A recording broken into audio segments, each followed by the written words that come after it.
Good evening, race fans, and welcome back to Championship Night here on WFO Racing League.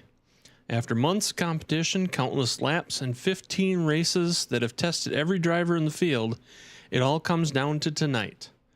The RGC Mortorsports O'Reilly Auto Parts Series has arrived at the World Center of Racing, Daytona International Speedway, for the season finale where one driver will leave with the championship trophy. There may not be a more fitting stage to decide a championship than Daytona. At 2.5 miles in length, this iconic speedway is unlike any other track on the schedule. Success here depends on the drafting, timing, teamwork, and sometimes a little bit of luck. Drivers can spend an entire race making the right moves only to have everything change in the blink of an eye. For 95 laps tonight, every decision matters. One perfectly timed push can send a driver to victory lane. One wrong move can end the championship dreams. Last week at New Hampshire, Adam Matz continued his incredible playoff run, continuing the victory after leading when it mattered most. Glenn Jamieson earned an impressive runner-up, while Richard Holland dominated much of the evening, leading 106 laps before finishing third. Ray Polkin crossed the line fourth. Tommy Haynes rounded out the top five. Now, the focus is one final night. Entering Daytona, Adam Matz controls his own destiny as the championship leader after a season defined by remarkable consistency, 13 top 5 finishes. Richard Holland sits second in the standings after another outstanding performance at last week, and we will be looking for one more memorable night to keep the pressure on until the final lap. Nick Hunt enters the finale in third, followed by Vern Bradley in fourth. Rounding out the top 10 are TJ Lee, Ricky Fagone, Tommy Haynes, Burt Wilson, Mike McCulley, and Ivan Jones. A group that has battled one another all season long and will be looking to finish the year on a high note. Championships aren't remembered because they were easy. They're remembered because someone rose to the occasion when everything was on the line. Tonight, every lap writes the final chapter. Tonight's action is proudly presented by RGC Mortorsports and the O'Reilly Auto Parts Series. We thank them for the continued support throughout another outstanding season of WFO Racing League competition. 95 laps, one final race, and one championship still to be decided. And we will be back after this.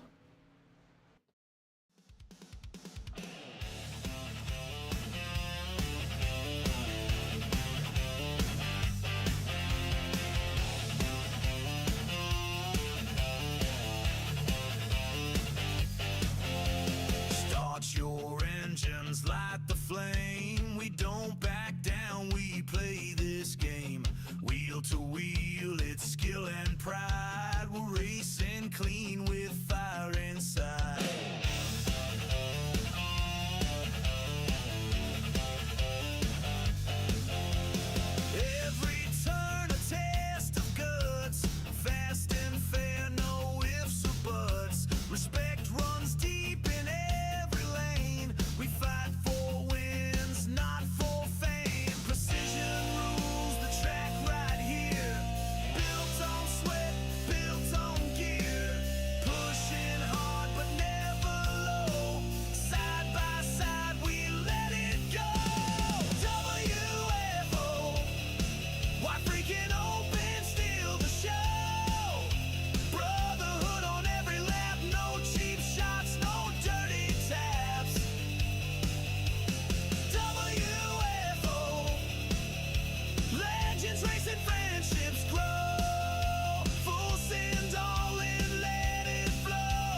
This is where champions are made. WFO Racing League, wide freaking open.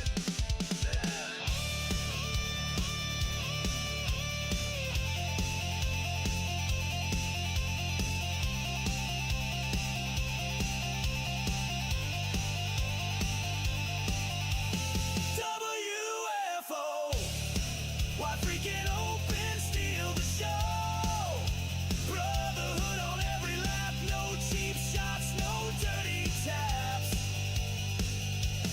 WFO, legends racing, friendships grow. Full send all in, let it flow.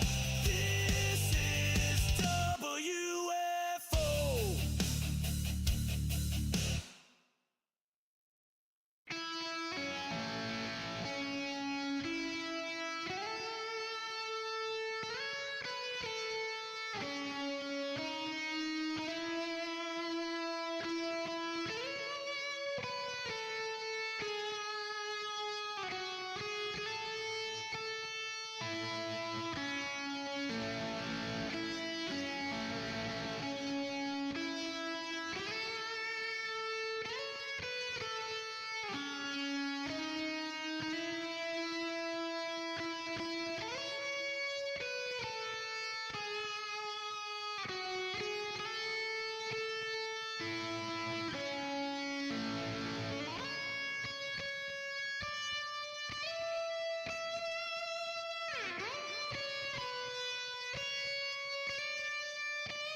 Three-man race by the way. Did you look at the points already? So you know. I have not looked at the points, but we are Okay. back. And we have 2 minutes left qualifying. So the guys are out there currently qualifying, trying to get their spots, get their positions for this final race. And it sounds like Mr. Sanu has the point situation for the final race and championship. So I will let him go over that. Yeah, so for this evening's final race in the O'Reilly series, the RGC series, right? Sorry, I should be a little more prepared for that opener. All right, well, you get what you pay for. I'll just leave it at that. We got Adams Matt coming into this race. Adam Matz is currently in first position, and he is 11 points over second place Richard Holland, and 16 points over third place Nick Hunt. We have, and I just had it, I lost it. We have enough cars that for only those 3 spots are available. We're looking at a total of, what do we have, 20 cars? 21. Well, I don't know if Chuck and Davis, they haven't posted any practice. I don't know if they're qualifying. There are 21. It looks like Davis Richards just got a black flag, so he's looks like he might be trying. Whether or not he stays out, and I'm sure Chuck's going to run. So 20 to 21 entries in tonight's race. And fourth place is 23 points behind, which is Vern. So he won't be eligible. There's just not enough cars. So it's down to Adam, Richard, and Nick, and specifically where Adam finishes. And Richard and Nick, yeah, it's any one of the 3. It all depends on finishing position. So attrition could be a championship factor in tonight's race of, 95 laps, I'm told. 40, maybe 45 laps on a fuel run. Now it's a restrictor plate track, right? So if you're in front, you're going to burn more. If you're in the back, you can save some. The consensus was probably not enough to be able to save the 6 to 8 laps to make it a one-stopper. But we've seen stranger things here, right? So you never know. I'll be curious to see how this unfolds. Absolutely. We got 5 seconds left for qualifying, so we'll get these guys in their starting positions.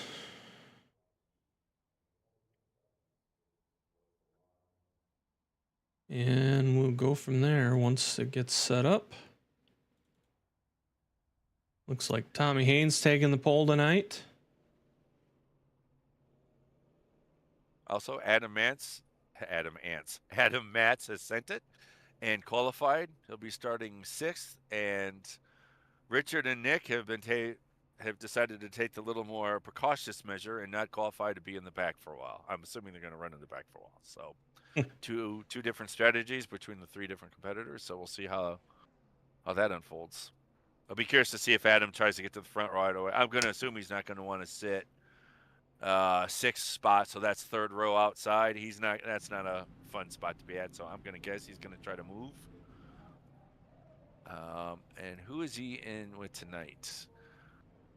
He's in with John McMillan and Ray Polking, so I'll be curious to see if those guys can work together and get together. That is right, same with Michael and Ivan. We are getting in here. Michael, you need to get ready.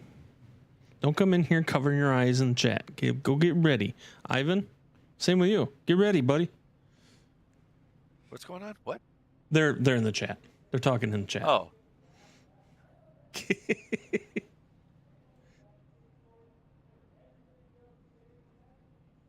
Didn't mean to cut you off. I apologize. No, that's all right. No, dude, it's no need to ever apologize for cutting me off if you need something to say, because if you don't check me, I will just run on. So no offense taken.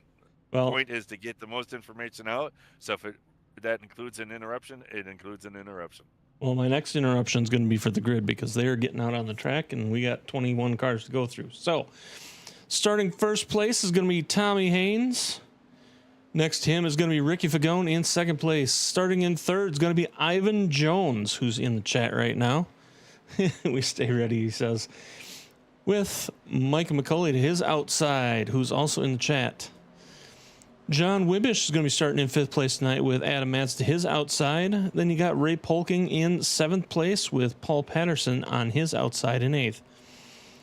Glenn Jameson is going to be starting in ninth place tonight. I'm going through puberty again, voice crack there. And Garrett Helminger to his outside is going to be in 10th place. Then you got John McMillan Jr. He will be running in 11th with Devin Haynes in 12th place. Burt Wilson will be starting in 13th tonight with Stephen Bryan next to him. Chuck Sweeting will be in 15th with Richard Holland in 16th. Nick Hunt will be in 17th with Vern Bradley in 18th. Davis Richards will be starting 19th. TJ Lee will be starting 20th. And Brad Patterson will round out the field in 21st. We have 95 laps, 3 sets of tires if they want them. And that grid was presented by Superstar Radio Network. Turn it on, turn it up. Something for everyone. Be sure to check them out at superstarradionetwork.com. And we're going to thank you for that here. Brady Bunch flashback there. Oh, yeah? Because it's time for a change. you remember that episode? Peter, I believe, is the one going through the voice change in that episode, if you remember it. All right, pace car is down. And we are green. Championship race is officially off and going. Mike McCulley going to drop down early into that open spot to the inside, getting behind Tommy Haynes. Ricky Fagone somehow getting a black flag. Not sure what happened there. Might have jumped. Remember, we talked about that last week. Might have been a little bit ahead. Might be a similar scenario like last week where... Go back real quick.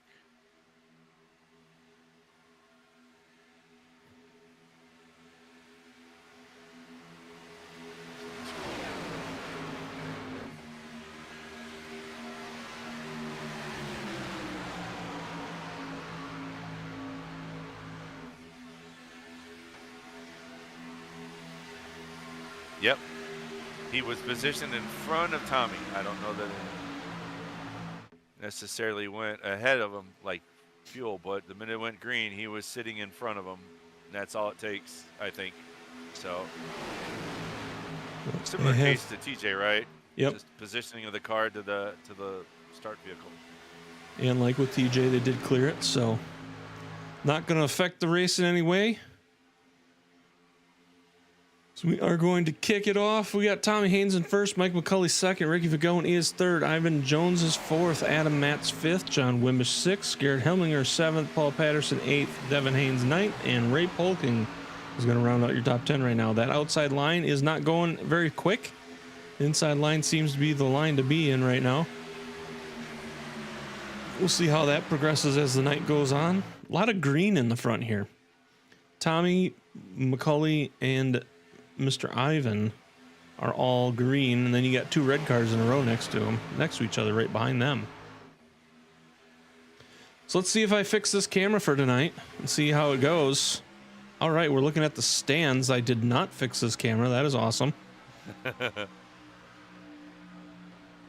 That's weird because I had this thing saved as Daytona, so apparently it did not save.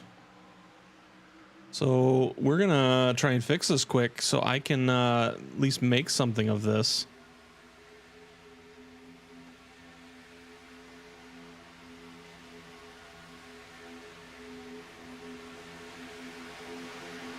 Like that, maybe.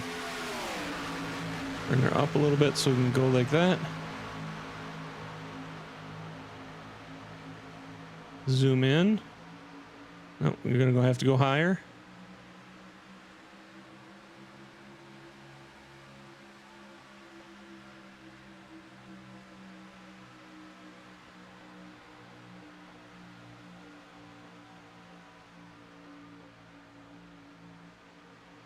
What happened to Richard Holland?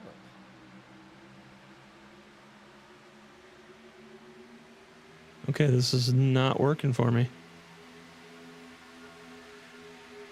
So, well.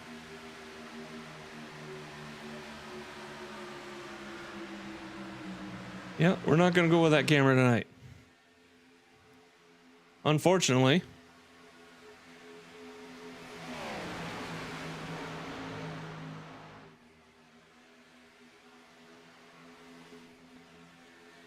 TV1. Let's see what else we have for cameras. Maybe we got a different camera view.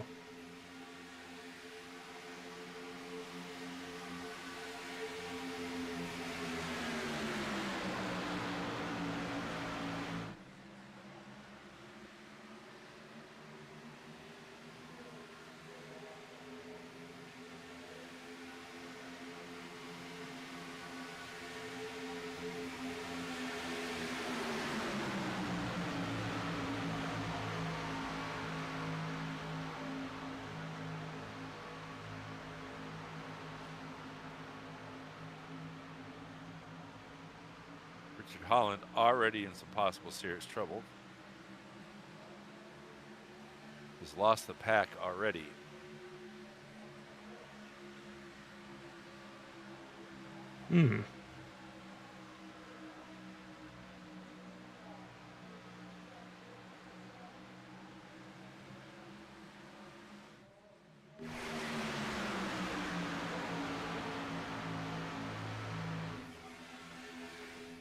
That's spectator cam, which I don't know what spectator we're at. Oh, we're way up here in the top. Gotcha.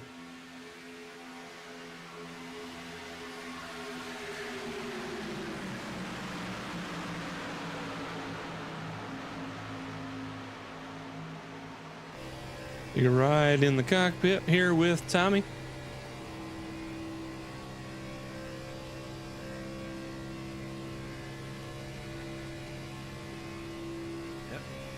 Trying to get that outside line to work, but they're single file P1 to 11. And then they're double file. We're just trying to spearhead that outside line, get something going.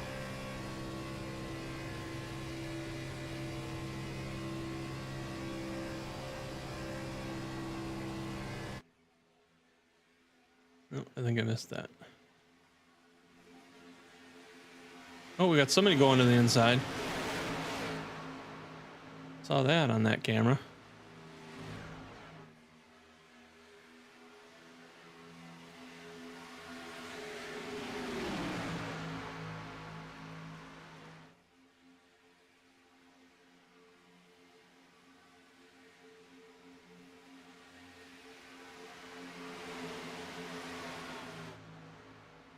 Might have been Steve Bryan right there. Let's take a look back at the previous lap and see what happened. You see him up here with Glenn. Just What number? not sure what happened there. He just dove down, it looks like. Let's go far chase, rewind it, and see what happened here. See if there's anything that just...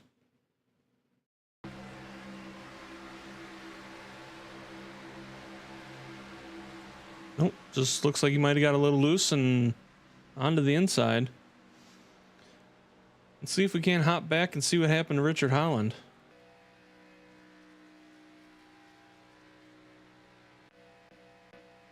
Yeah, he just sort of got off the gas. I don't know if it broke loose. Maybe his screen might have blinked for a second. It was odd. And Richard just looks like he was trying to stay in the back and just got a little bit too far behind Vernon. I can't remember the car with him, and just...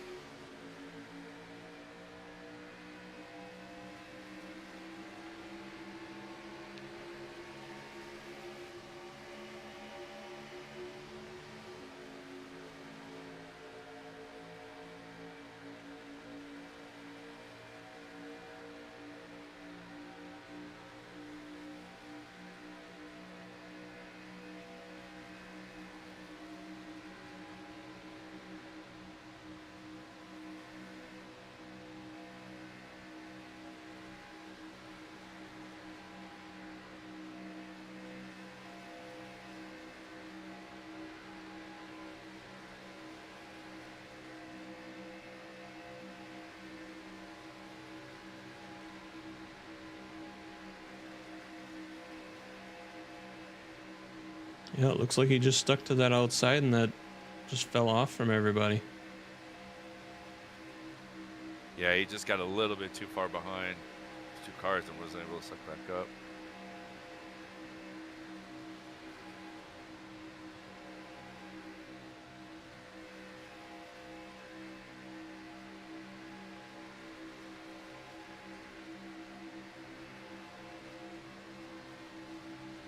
Yeah, that lead pack is about 2 seconds a lap faster.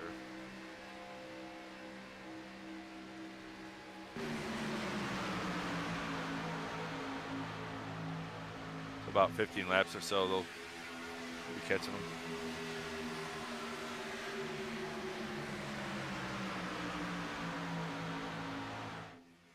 them. And Vern just left him out there and went behind TJ and went around him, and it's almost like he's got a line and he wants to keep it, and that's the way it is. Yeah.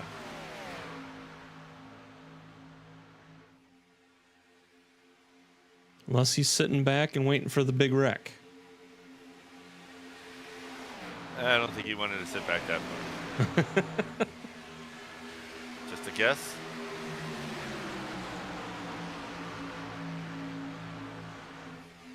Everybody else is pretty much 2 by 2, giving each other a lot of space. You got the 3 green machines still out front. Tommy, Michael, and Ivan. Team Green.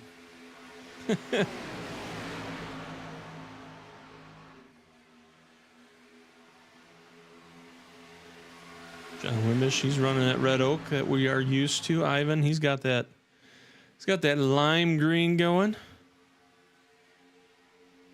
Wish I could get the better view, but unfortunately, well, there's a little bit better for now until they get behind everything, which is right now. They're behind everything.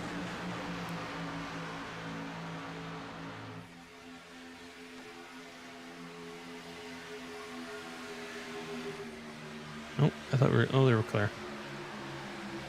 And then we're not.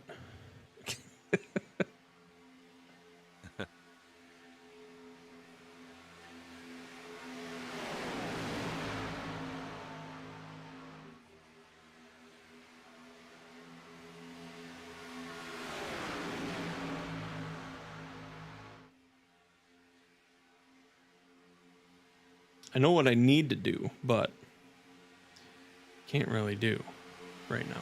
What? Why is that? Well, if I go to like the rear chase and then turn it to the side, that would follow perfectly along their side of them instead of panning like it was doing. Oh, I gotcha.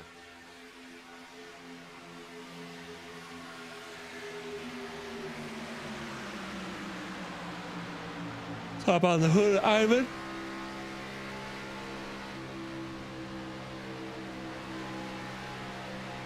Looks like Mr. McCulley and Mr. Haynes getting close and reaching out and touching each other.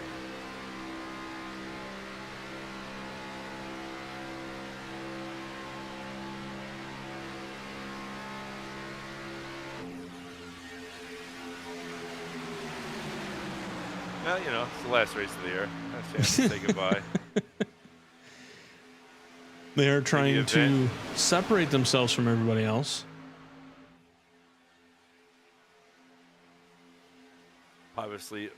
Possibly avenge a previous wrong from earlier in the season. This is your last shot. Not saying these two, I'm just saying in general. You see a lot of odd things sometimes last race of the season. Because there is no penalty next race.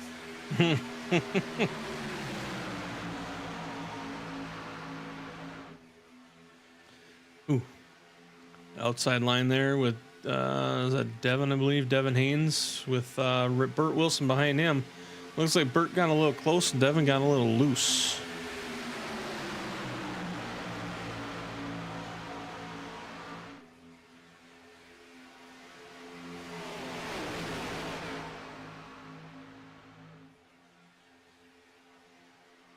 So that outside line still trying to come up with something, and it is just not working for them tonight.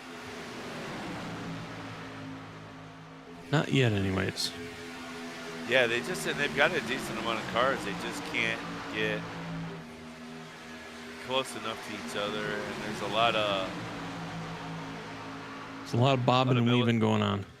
A lot of military driving. Left, right, left, right. So you don't get a lot of momentum with that. You know, unless you keep hitting each other's slipstream and stay pretty close. You don't even necessarily have to be on the bumper. You just have to be close to the bumper. Sometimes that's even faster, believe it or not. They give them little bumps just to stay right on that bumper to pull that air off that rear spoiler, that front car, and make it just a little bit faster. Well, unlike we've heard from these guys, if they get too close, it almost makes the car loose. Yeah. So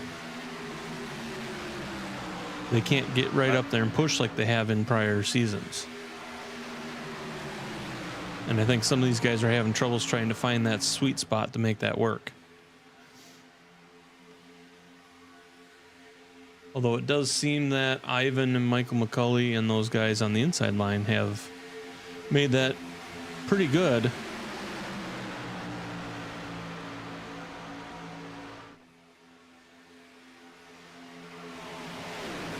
That's the thing, right? If you like get on the nose cam, you can see they're close, but they're not actually pushing each other. They're close, they're hovering.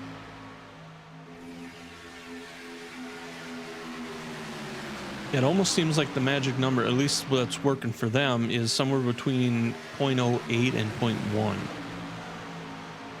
Yeah. That seems to be where they're all kind of keeping their gap from each other, and it appears to be working for them. So I'm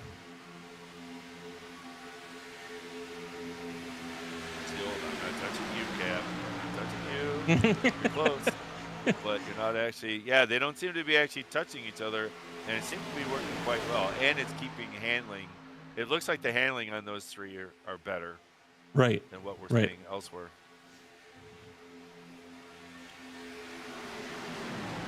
Ooh, we're getting really close to the door of Adam Matz.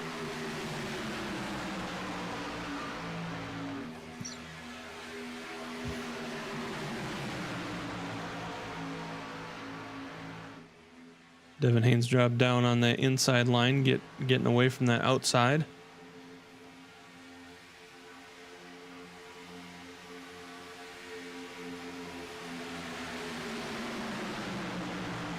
Yeah, that outside line just can't get anything put together. And usually the outside line usually can get speedier. It's just not.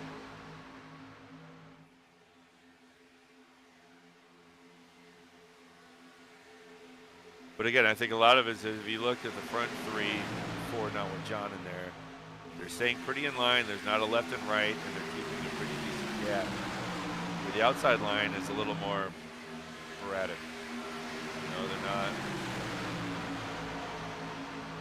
They're not a left right. They're changing gap distance.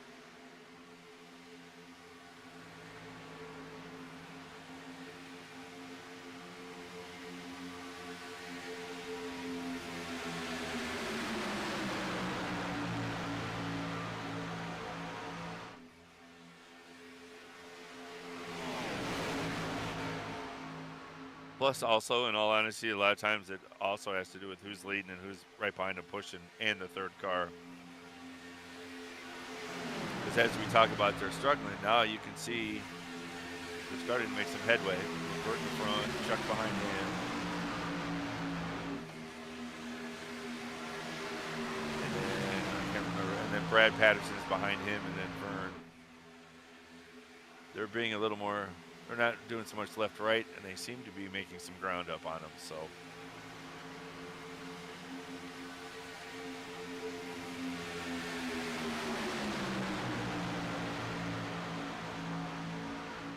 They should be side by side, just perfect in timing, just as they're pulling up to Richard, which is probably going to be in about 4 laps. They're going to be coming up on Richard.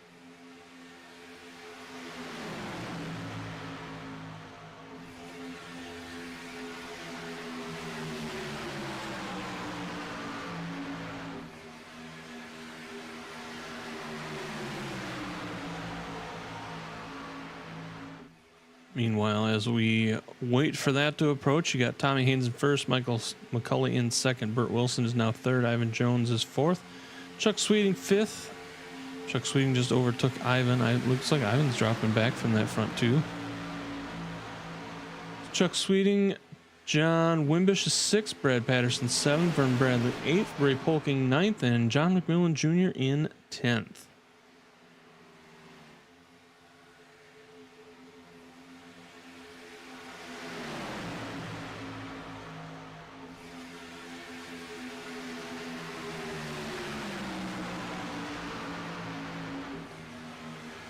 Now the question is, so Burt Wilson is now close to being out front. Will he maintain with the outside and hold that line? Never mind, I just had my question answered.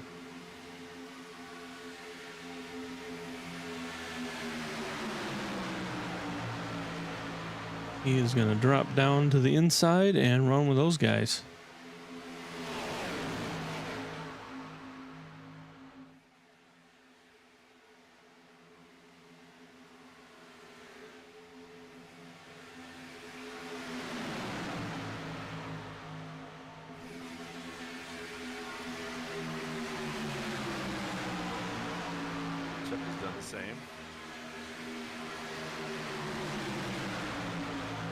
And now Chuck has become your leader.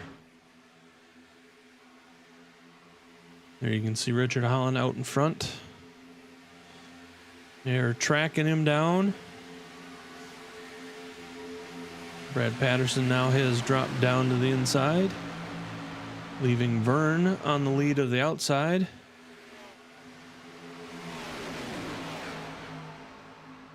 Does the outside still have enough momentum to put Vern up there? Yep. Now the outside is working pretty good now, so they're going to keep sort of rotating through guys here. As they're coming up, they're going to catch Richard here. Ivan now jumping out and saying he wants to be a part of that outside line, but he needs to catch up or he's going to lose those guys.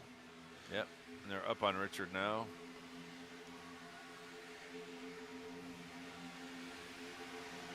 See if Richard tucks in here anywhere, if he's just going to fall to the back.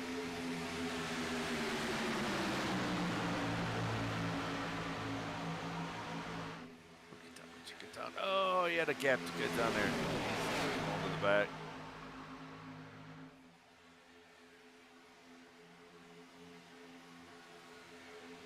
Looks like he's going to lose that draft again. Yeah, he needs to get down there. I don't know what's going on.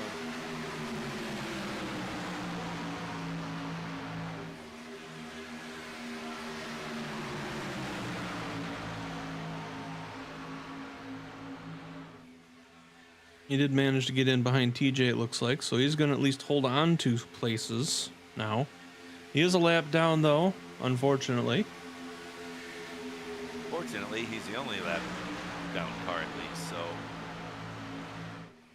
as it stands, he should be eligible for the lucky dog caution out here. So John McMillan has now also dropped down to the inside. Looks like Ricky Fagone's back up there. He snuck up there too. He rotated through from the outside row there.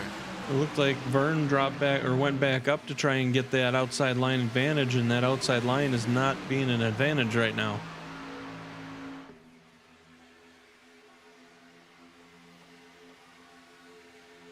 So he's going to drop back down behind Garrett, find himself in 6th place. Well, he's going to kick back out and try and get around Garrett.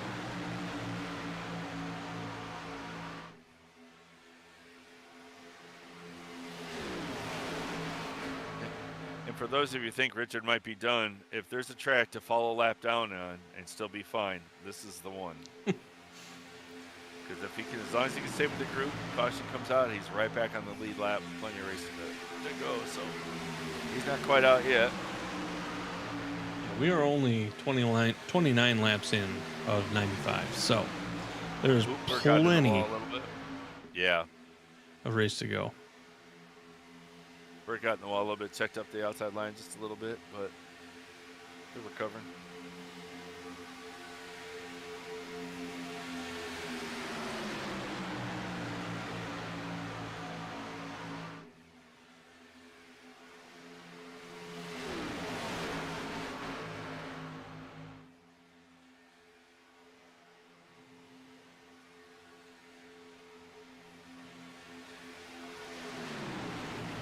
Looks like there might have been some, or sounds like there might have been some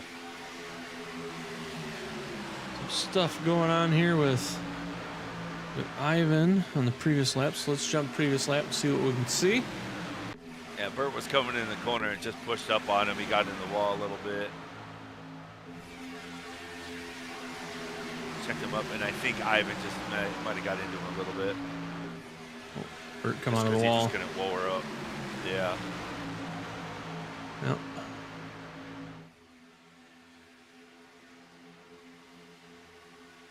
It's a good save by all.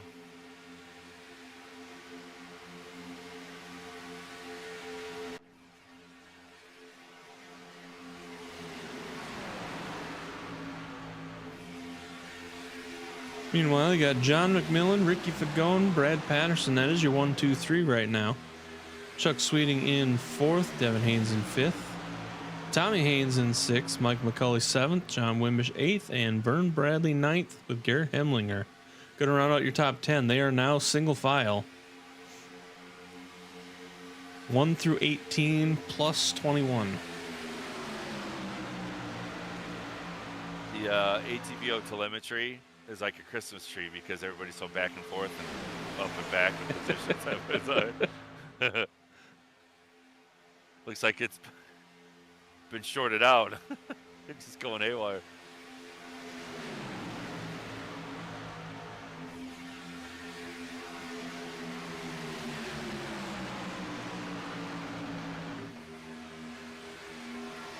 Look like John, Ricky, and Brad got something working out pretty good right now. Starting to get a little bit of a gap. See if Chuck can close that gap back up. Couple guys shooting back to the outside line again, trying to make that work.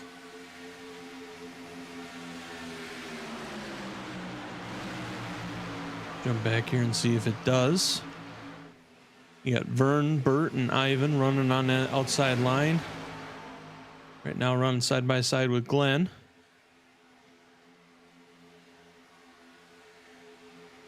Yeah, if they can get nice and even with each other, even though it's just 3 cars, they might be able to push up, work their way forward. a matter of tucking in. And honestly, in a lot of these tracks late with these aero packages, it's not even so much the second car. You need a third car to be just behind the second car and pushing. That seems to be the difference maker now with these latest aero updates. You need 3. Used to be you could kind of get away with 2. Move up. Now you need 3.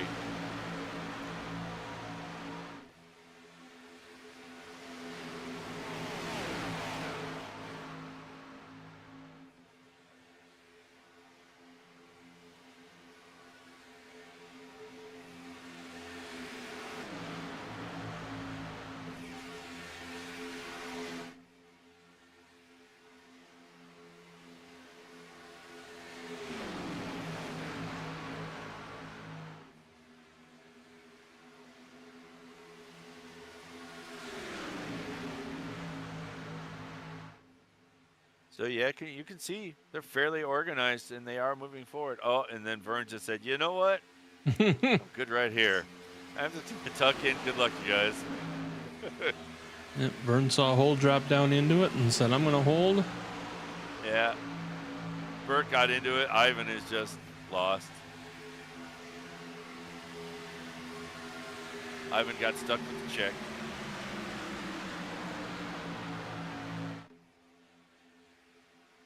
And that is a pretty big gap between the 14 of Vern Bradley, the 70 of Burt Wilson, and the 81 of Mike McCulley. Is that going to cause 2 groups to form?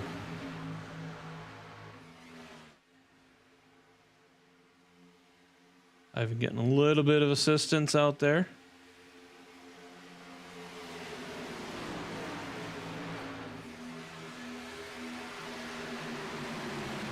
For a second.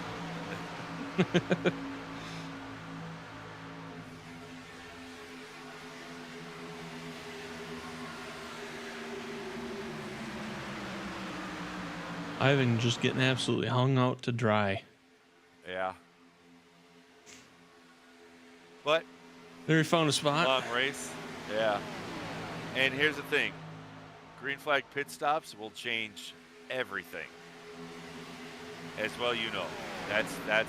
That's going to shake this whole thing up. They will not come out in the order that they are right here once the pit cycle through. That will change everything, as will the fact if they reach these next 2. Or is that 3 in that group? I think it's 2. If they reach these next 2. Oh, I didn't even look.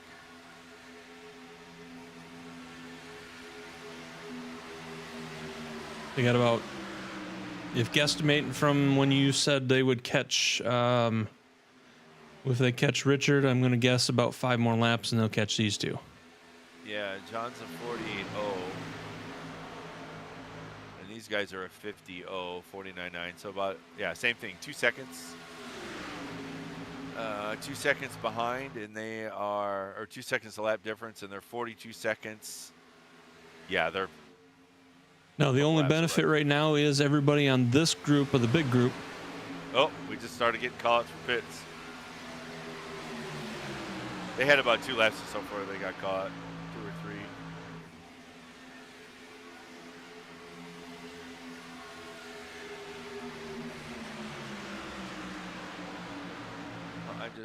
So that's really going to leave. So that's going to leave Steven out there by himself. And that's definitely going to let these guys catch up to him very quick. I heard the, yeah, he's coming into pit.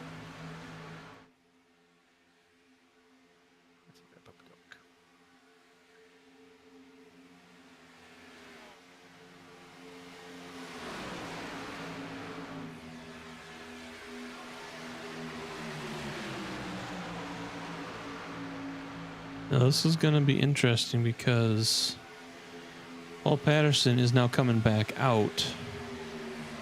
So it won't take them much time probably to catch him.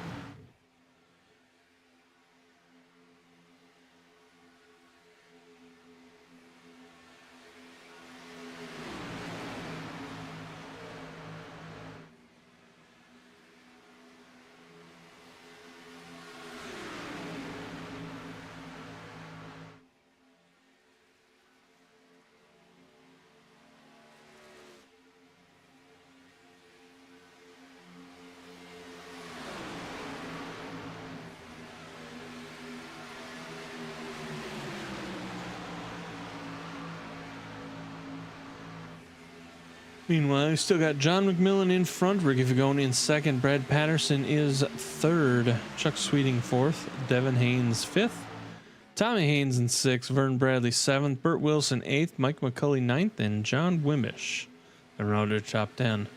Garrett Hemlinger will be 11th, Glenn Jameson will be 12th, Ray Polking is in 13th place, Adam Matz in 14th, Davis Richards in 15th, Nick Hunt in 16th, Ivan Jones in 17th. I just heard Tommy Haynes calling out the pit, as Devin is also going to do the same.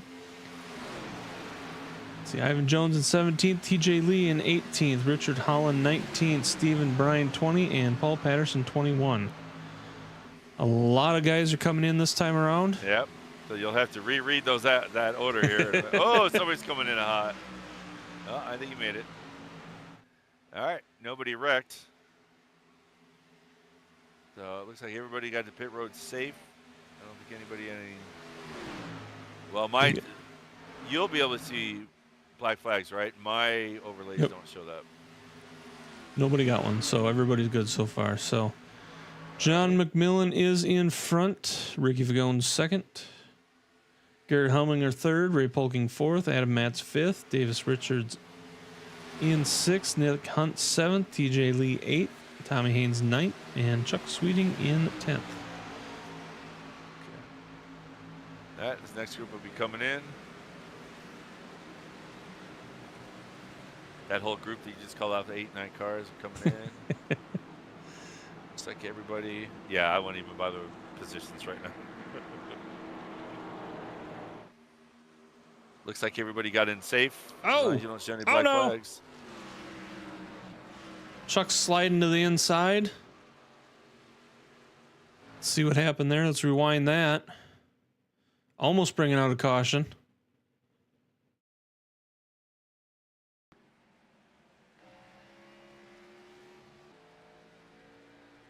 Oh, wow. Looks like the rear end just got loose on him as he came out of pits. Yeah. You usually don't get loose here. It's usually tight. But I haven't driven Daytona in this car in 2 updates, so I had heard the dynamics are that's surprising. All right, is that everyone?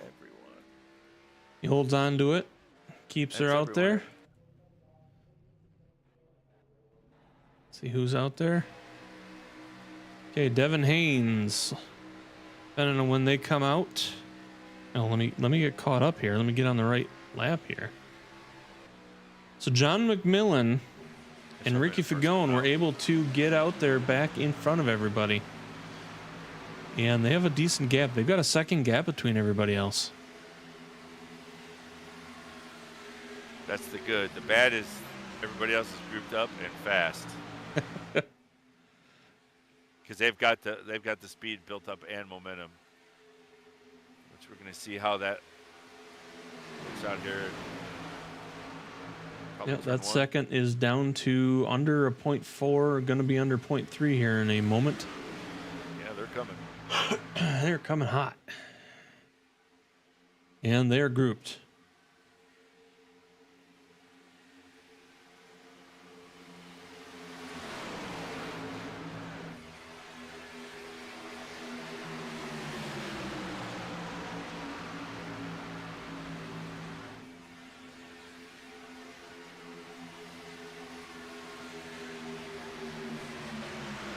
All right, so Richard still remains the first one of the lap vehicles.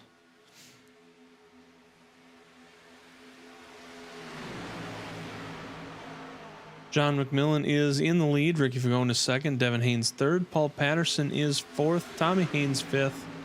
Vern Bradley moves up to sixth. Michael McCulley is in seventh. Glenn Jameson is eighth. John Wimbish in ninth, Burt Wilson in 10th. Adam Matz will be in 11th place. Garrett Helminger in 12th. Nick Hunt is going to be in 13th. Little fun fact of that group: your 3 championship contenders are in the back 4 cars of that group. They're all together. Richard is, of course, 1 lap down. However, they are all within sight of each other at this point. Of that group, they're not in the very back, but of that group, because you have another group behind them. We do. Some You got to go stragglers about there. 4 seconds back to get to that group, though, and that is Ray Polking and Davis Richards, and then you got another second and a half, and you got Ivan. And you go another 3 back, 3.5, and you got TJ. You got Chuck Sweeting. He's out here running by himself since he spun himself out there. Richard Holland. He's there in 19th. Stephen Bryan right here running with TJ. Currently in 20th. And Paul Patterson right there behind them two in 21st. So that is the rundown, everybody. Tommy Haynes jumping to the outside, looking like he was trying to get a spot and failing on that because he is falling back quick. Yeah. Ivan's in a tough spot because he's got 2 cars in front, 2 cars behind him, and he's a single car.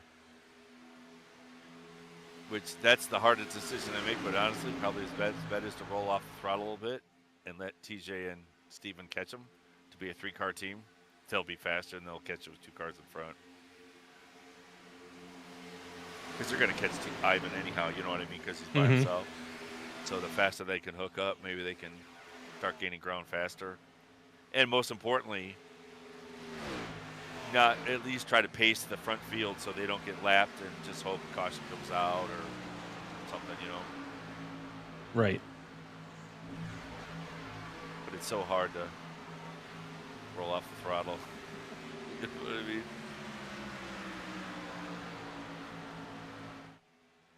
It looks like he might have. Looks like Yeah, he I might have think too he's much. He's running a higher line. He's giving it time for them to catch up. He knows. He's a smart racer. He knows they're going to come, so he's just trying to time it so he can either stay in front or tuck in right behind. The biggest thing is you just don't lose them. You don't want to lose them. What I always do is I sort of run the middle or a little bit lower so they have to run just below me, so I'm sort of catching their draft as they're passing me. Just tuck it behind.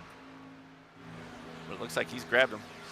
So you should see that group start gaining on the group of Ray Polking and Davis Richards. I think he's right on that limit of losing him.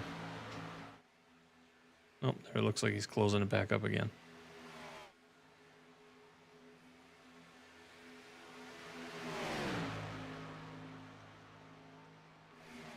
He had a pretty good sized gap there, and I was a little worried that he was going to fall behind, but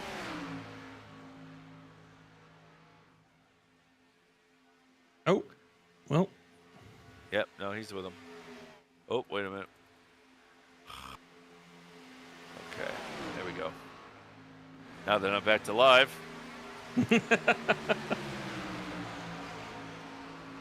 We are officially halfway through this race. 96 laps. 95 laps, sorry, my bad. 95 laps.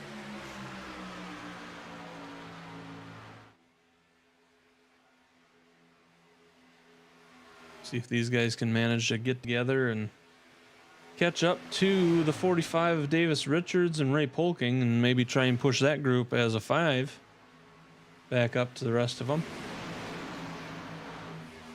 Back up front here, you still got John McMillan Jr. up front, Ricky Vagone second, Devin Haynes in third, Brad Patterson fourth, Vern Bradley's moved up to fifth place, Mike McCulley is in sixth, Glenn Jameson seventh, John Wimbish is going to be eighth place, Burt Wilson ninth, Adam Matz is going to be in 10th.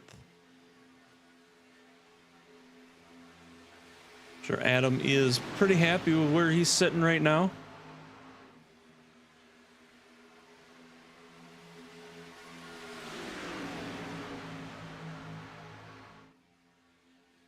Yeah, to give you an example, okay, so Ray's the leader of the 2 cars, and then TJ's the leader of the 3 cars. Ray of the 2 cars is a 49.222. TJ is a 48.451.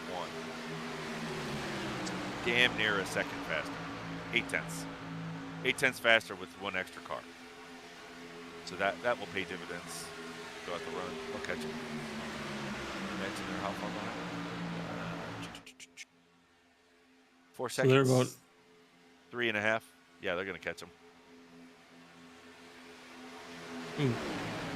Devin getting a little loose, sliding out to the outside. He's going to lose a lot of spots that way because there's not an opening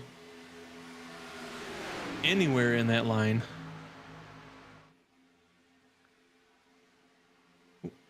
Let's see. So Looked like TJ's Tommy 48.2 went up was high and actually, hit the wall that time for some reason. yeah, TJ's 48.2 was actually faster than John's 48.3. They were actually a 10th faster than the main group that last lap. So that will at least keep them from getting caught. Well, I don't think they've got enough to catch the front group, but that at least 13 seconds. Yeah. 13, 16. Probably not, but it keeps them on the main group.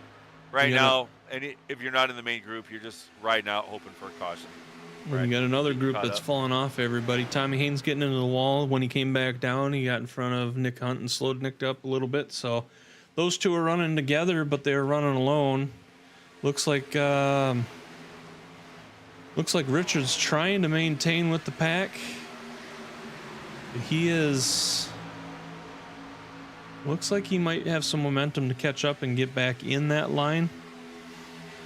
Yeah, He has what hurts, quite a gap between him and the guy in front of him still, so we'll see if he can close that up. It does look like he is doing so. So I'm not sure why this group seems to be running so slow that they could catch him as a single car, but you know. Yeah, and I'm sure Nick was, as much as I'm sure he's happy to help out a teammate, just lost a group where Adam was 4 cars in front of him. Big picture for the finish, at least. You know what I mean? Right. That's pulled him away from that group. Well, that's the thing. It's Anything can happen here. However, that's I'd be willing to bet he's probably watching. I'm gonna imagine Nick has got the Brello set up. He's watching Adam, seeing where he's at. He knows Richard's down a lap, so Nick's competition right now is Adam, and where's he at? You know what I mean? I'm Yep. sure that's what Nick's looking at. But this front group gets to side-by-side racing. That'll slow them down a bit. They could catch him. They're not too far behind yet to possibly work their way up, but they're pulling them now. Let's see. Who's that in front? Tommy, right? Yeah.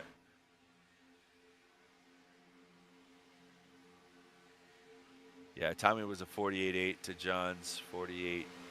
So yeah, they're about 3 tenths, a little over 3 tenths slower right now.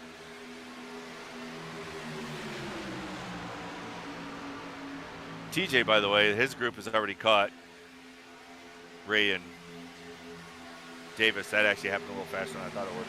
So they are now a five-car team. And they are actually slowly catching up with Nick. I'm watching that number. It's at 9.3, but it is dropping consistently. So they are running a good line, and they'll be catching up here pretty soon too, which is good news for them. Get them back up in here in the group.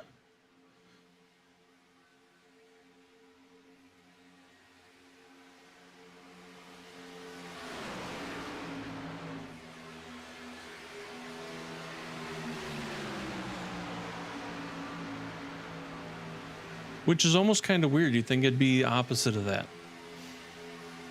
It's almost like too many cars is slowing them down just a little bit, but a certain number is like a perfect group. Well, again, it's not necessarily how many cars, but how many are even with the, 5 cars even with each other, not doing a lot of left and right and close to each other, will be faster than 12 that are sort of spread out.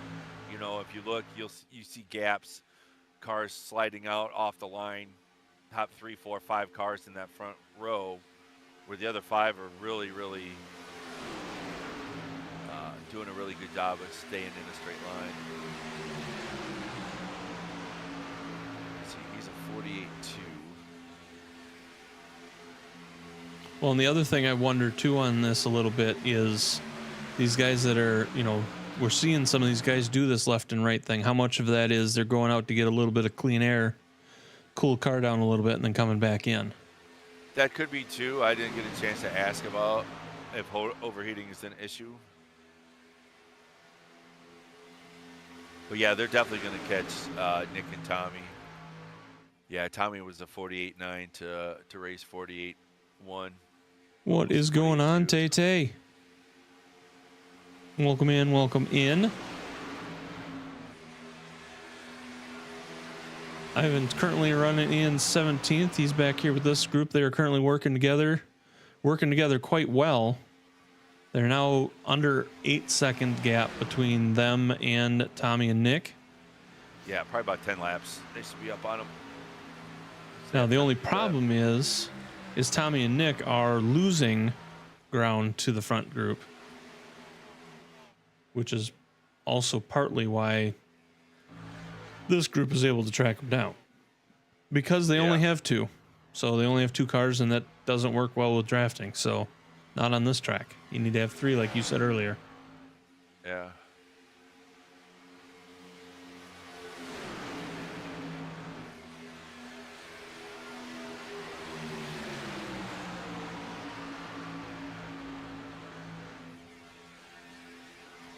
And don't forget, we still have one more pit stop cycle to go through yet as well, because they stopped. Stopped about 37. Yeah. So they don't have enough to get to the end, so they will be pitting one more time. So if you know, the majority of them stopped at lap 37. So if they were to all go in right now, they would have enough to get to the end per the first loop that they did. So yeah, they'll probably run it out. They'll run it to the guy in the front, because the guy in the front is getting the worst fuel on. So they'll basically base their pits on the guy in front of that group. When he's getting low, they'll come in, but they'll run it as long as they can. So probably another 14 laps. We should start seeing it.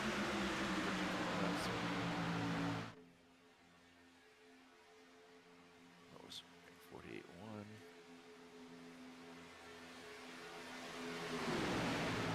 what is going on, soldier? How are you tonight? Welcome into the finale. Oh. From Ivan's stream, well, welcome in.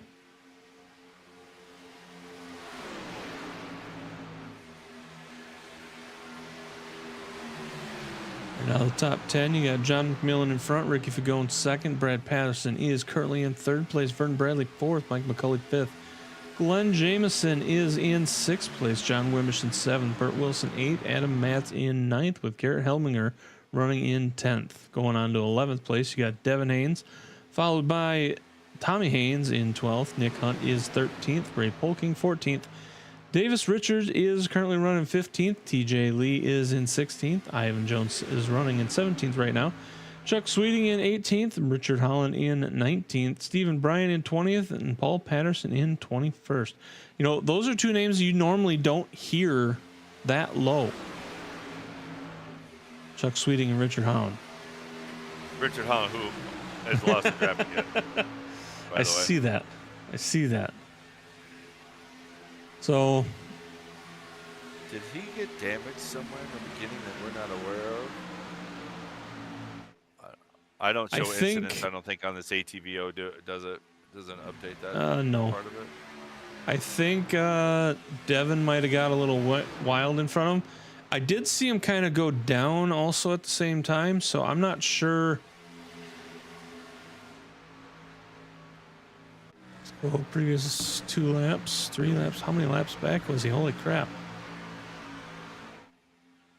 Mary's running with him.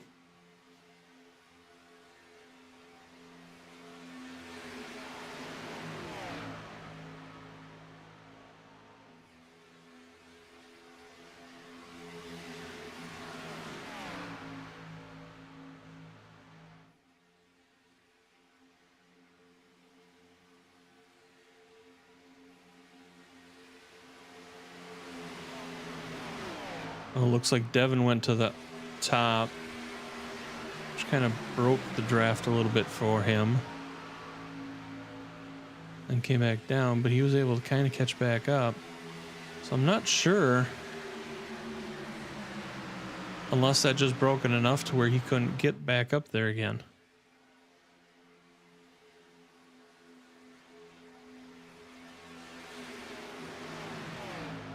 No, there he's close enough. He should be back in the draft again. Hmm.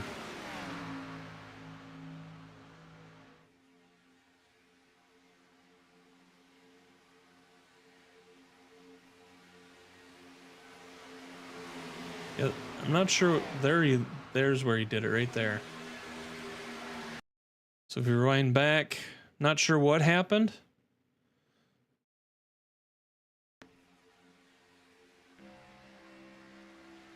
He drove down to the inside and back up to there, and there he's already too far away to catch the draft, so he's just going to lose it from there. So, not sure what happened, but he is now well away from the draft.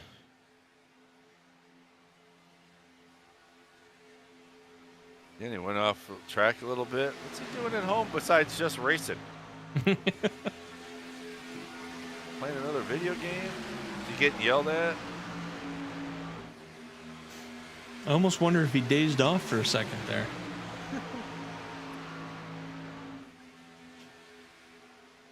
Might be being questioned on his unfinished honeydew list. We don't know.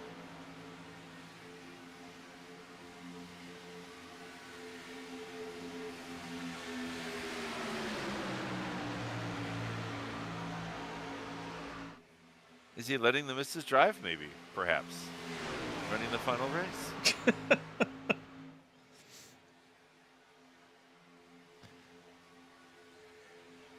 I find that hard to believe when he was second in points for the championship. Hey, you never know.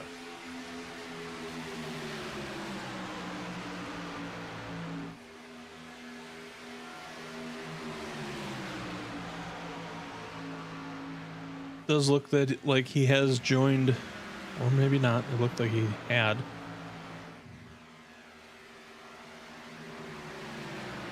He will have them soon. He's gonna get up out of their Tommy way. and Nick are coming up. We'll see if he drops down and tries to keep up with these guys or not.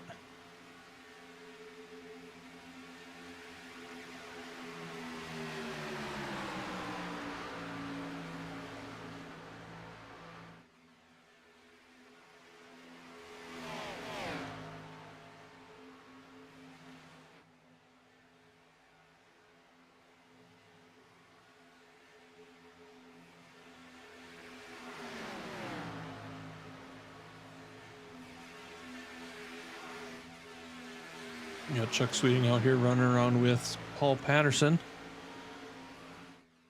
Chuck is the last one on the lead lap.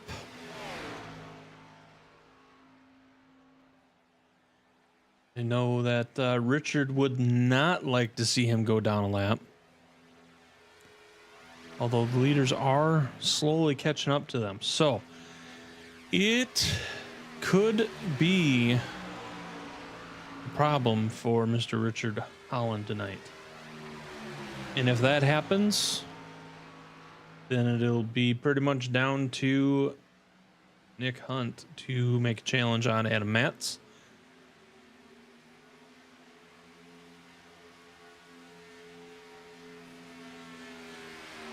And then also, I need to look, because I believe, so tonight is also the finale for the bracket that is going for this race, and it is Adam Matz versus Richard Holland. So Adam may end up winning all around. Well, like I said, we still have another pit stop, and the mayhem hasn't started yet. We still have to wait till everybody realizes they get to 10 to go, and people are like, okay, we need to take our shot. Let's go. That, and then who survives, who doesn't, is the thing. I don't think it's over yet. I think there's still a lot of interesting to come.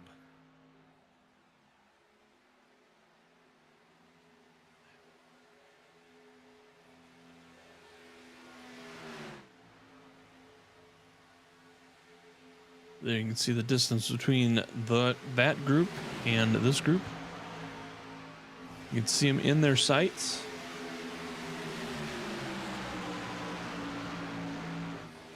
I'm going to guess about another 8 or 9 laps, and they will go in on pits.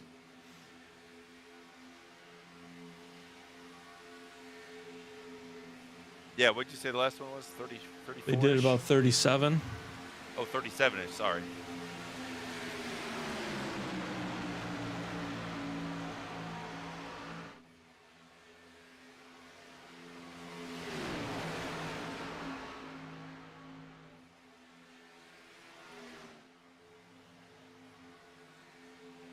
Yeah, John's been leading this since he came back out of the pits with Ricky right behind him. They've been out here on almost 30 laps on this stint, and he's been leading for 45. So they were leading before for quite a few laps and managed to get into the pits and get back out and maintain that lead, which is pretty good on their part. I mean, Yeah, and that's the thing. So that's they're gonna determine when they pit because they're gonna be the lowest. John's who's in front, and Ricky who's pushing them. So they will determine.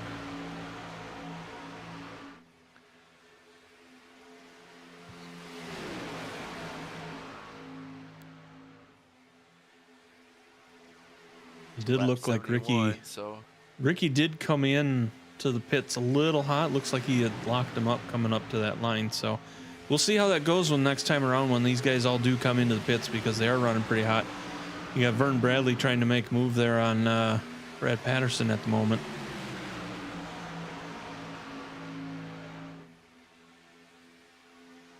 That is going to knock him back a little bit. Mike McCulley going to come right back up, and they're going to start pushing again. Maintaining that line. You got Tommy Haynes back here. They are about 14 seconds back.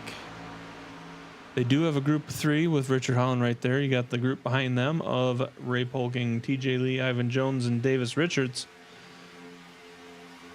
As well as...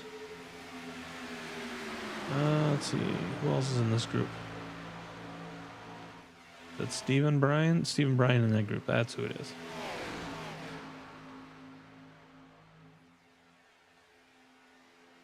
yeah, they're not quite as fast as the front group though, but they won't lose the lead lap throughout this whole thing.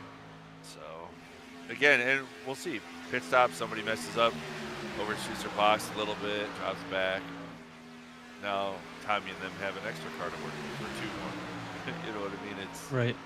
so one thing with this track, it's unlike all others in different ways. The way you race it, how pit stops make huge differences here because you have to be in a group.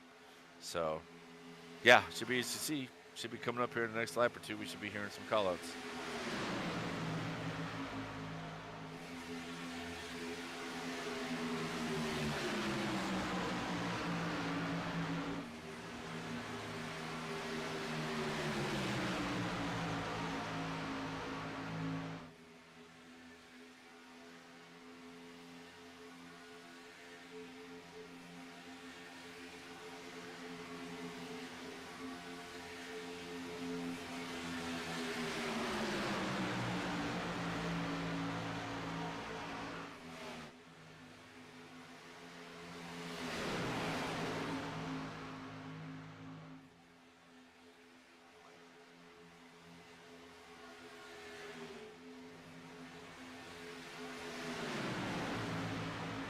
Go ahead and put the top 10 up there on the list for you guys so you guys can see it as they stand.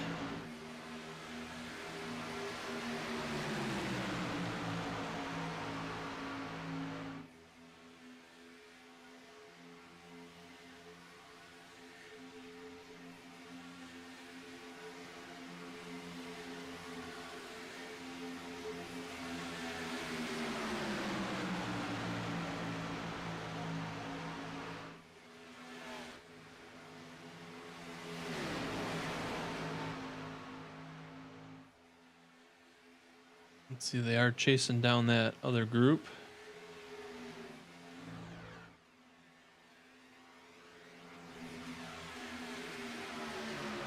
I believe that is Chuck and Paul.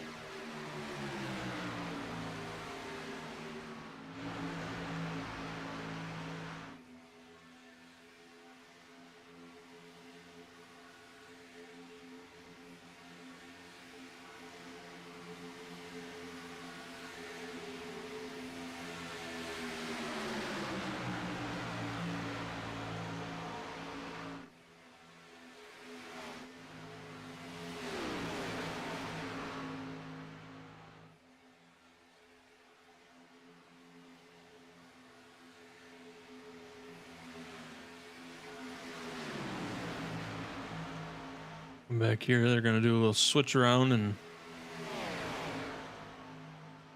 try a different point man.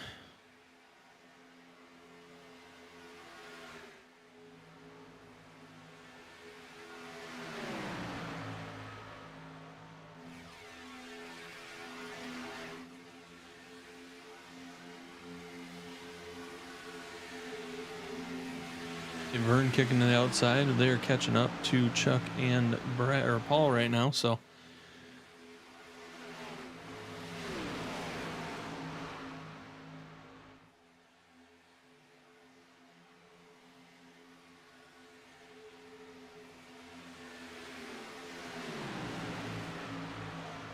not sure if Vern is trying to maintain a speed out there, or not sure why he keeps going out of the line, but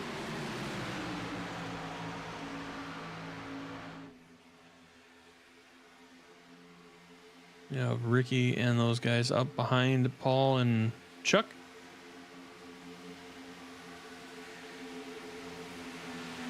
'51 is going to pit and get out of their way.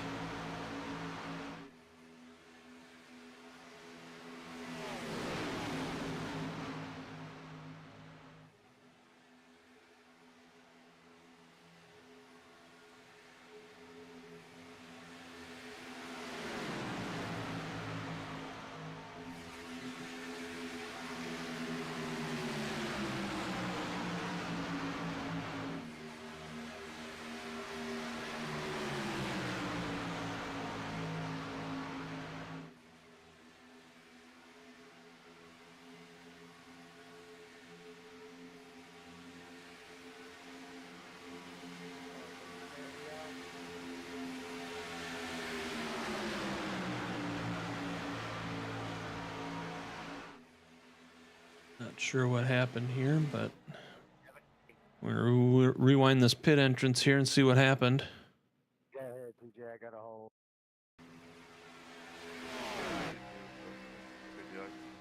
Could have planned that out a little bit better. 10, fitness starts.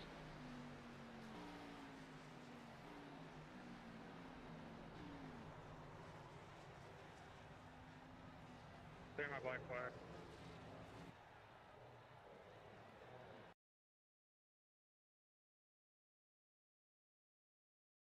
Oh, Stephen Bryan completely sideways in the pits. Fitting this lap. Hitting this lap. All four of them guys getting a black flag on the pit entrance. 60 pitting. 60.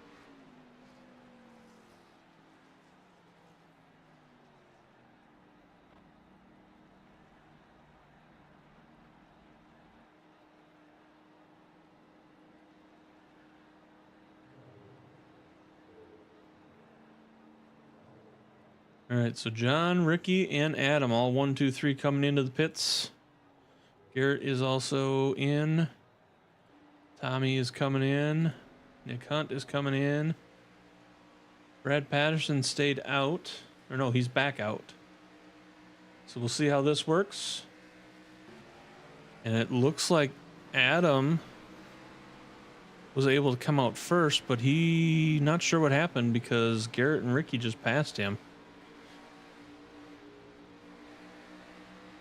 Although it looks like he's sliding a little bit, so I'm wondering if they're sliding coming out of the pits with fresh tires, because it looks like even looks like Ricky's even sliding her a little bit there. Sorry about that, guys. The gear just blipped for a second, but I'm okay. We're sure all four of us did it.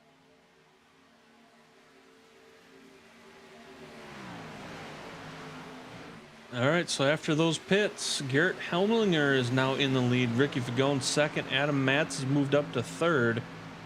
John McMillan Jr. in fourth. Brad Patterson in fifth. Mike McCulley sixth. Vern Bradley is seventh. Glenn Jamieson is eighth.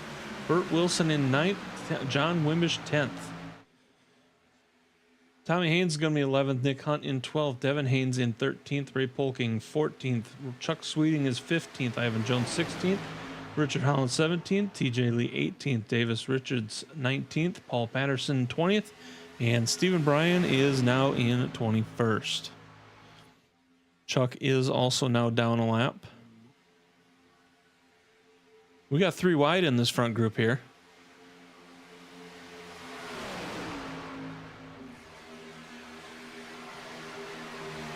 At the 45 of 45 Davis Richards.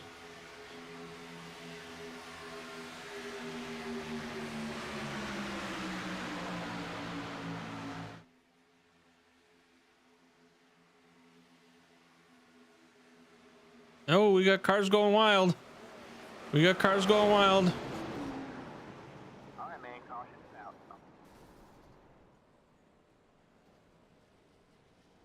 And that is going to change up everything. So let's rewind and take a look and see how that all unfolded.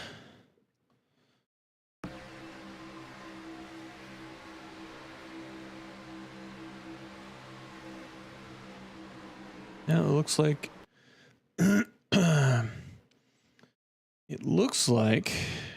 let's see if I can get a good look here.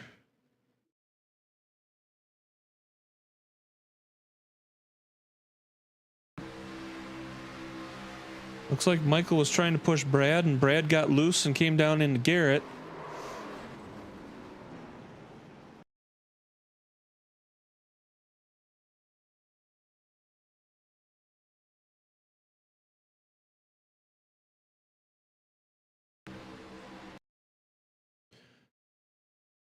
I see Ricky going sideways.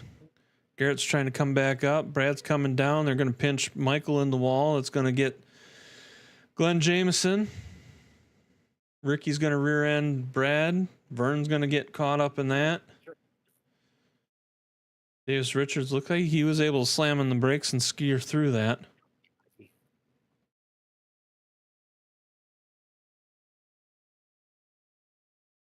Watch that from... We'll jump back to his vehicle, Davis Richards, and see how that looked from his point of view. Actually, we'll ride along with Chuck here.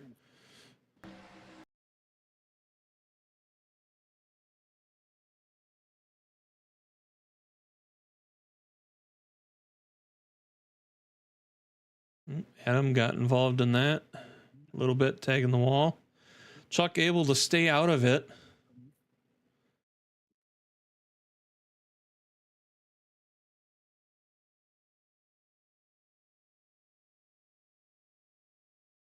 Yeah, we'll get up with Davis Richards here on 45. Rewinding a little bit here. All right, there you see. It looks like Davis Richards might have punted these guys.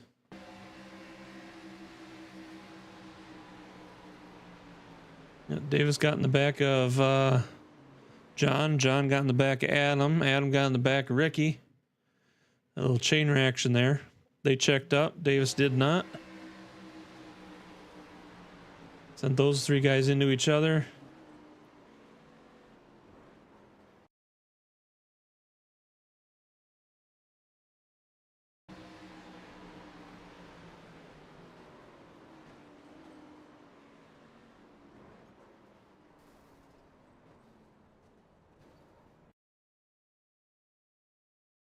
So, definitely a lot happening right there.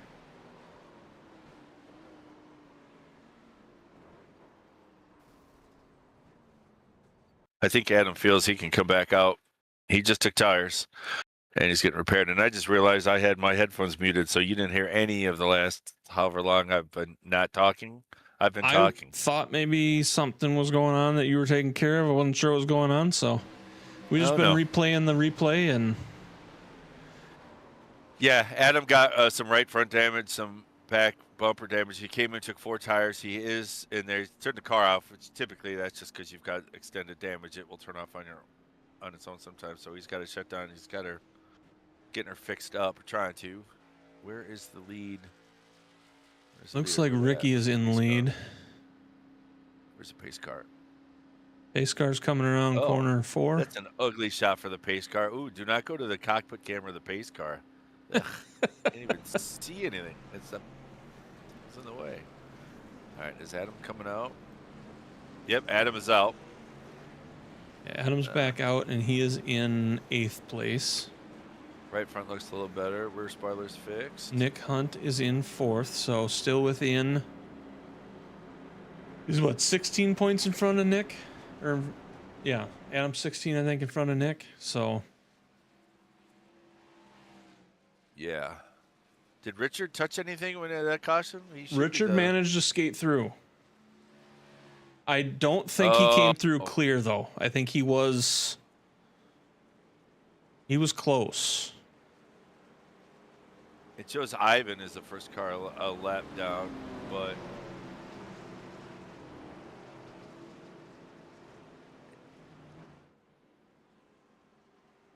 he must have touched somebody because he's still a lap down.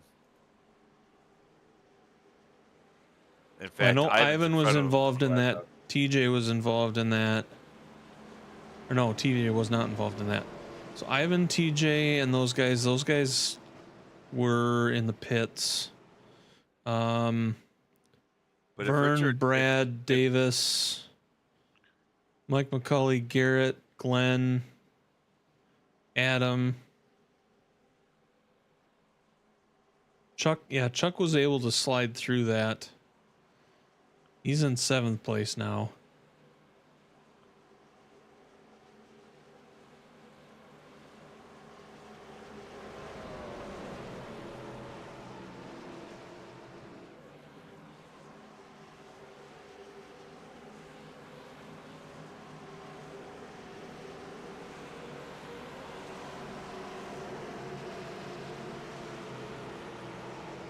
I wonder if John was counted as a lap down in the pits. Because he was able to come back up. That's right. So He- he wouldn't have got a lucky dog because he was part of that. The pace car is down. We're going to get this race started back up. We are back green. 10 laps to go. There's a lot of shifting going on for the positions already.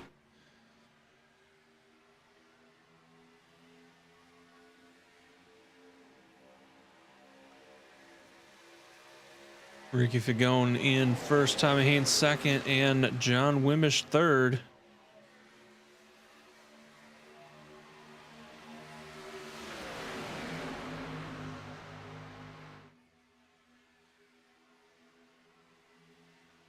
Those guys are going to jump to the outside and leave Ricky all alone, but Ricky's going to go like, hey guys, you're not doing this to me. He's going to drop back down as the inside line catches up and stay out in front. He's trying to fend off both lines. That outside line getting some momentum now.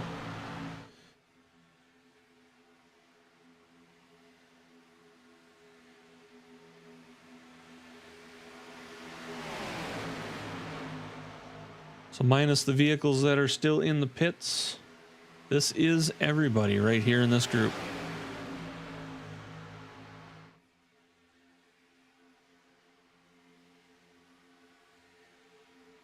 You got Vern still in the pits, Mike McCulley in the pits, Garrett Helminger, Brad Patterson, and Glenn Jameson. Glenn Jameson has called it a night.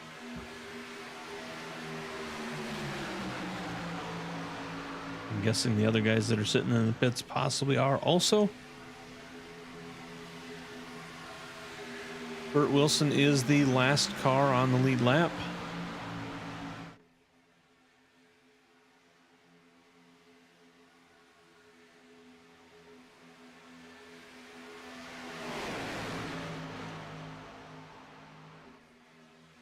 Tom Hayes dropping down, getting that first spot on the inside line. The outside line is continuing to work to try and fill out and improve as they did on the first run. After they got some momentum going. Oh, we got something's going on. getting a little loose there from guys. Looked like maybe some draft issuage that possibly caused John McMillan to come down into the side of Ivan.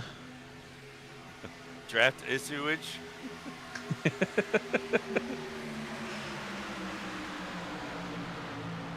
But yes, there was definitely that, for sure. Everybody's sort of scattered. Adam at this point is like, just get me to the finish line. Just get me to the finish line on the lead lap. I'm gold.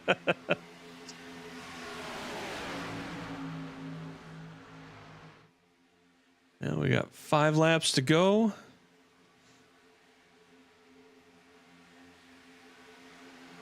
As long as Adam can maintain the spot that he is currently in. He doesn't need to win the race. He just needs to maintain where he's at.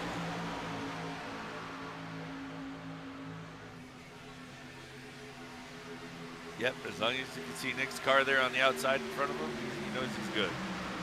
Keep him in eyesight, he knows he's gold. And in all honesty, as long as he can maintain his spot, even if he gets spun out, as long as he does not go down 2 laps. Yeah, he's good. Because that's where he would need to be in order to go to 16th. So he would need to end up spin out and go 2 laps down. Vern Bradley is repaired and back out there. Although 16th is a tie, and I believe with his finishes would do it, but why press it? Why take that chance? Exactly. But I don't think it's over yet. Last race of the season. Everybody's playing nice. I don't see that unfolding. Last race of the season, last season for the league. Oh no, somebody wants to be the final winner. The last race of the last for WFO. Somebody's going 3 wide before it's over. I'm calling it now.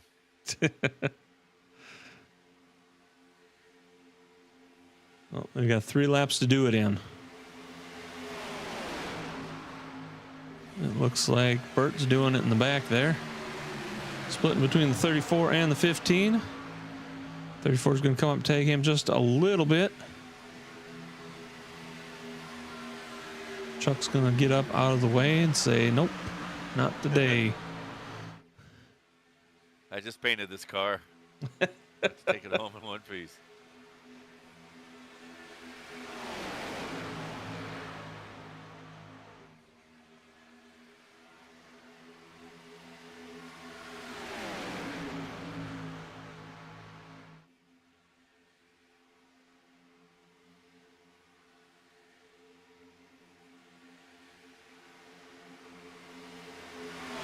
Outside line getting a little bit of momentum. Giving a challenge out there to Tommy. Tommy holding that inside line. He's got Ricky behind him. Nick Hunt is behind John on the outside.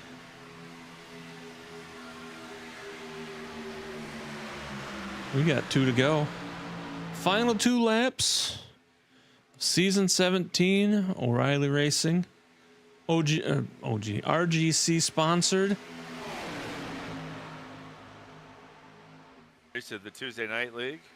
So it's a big one.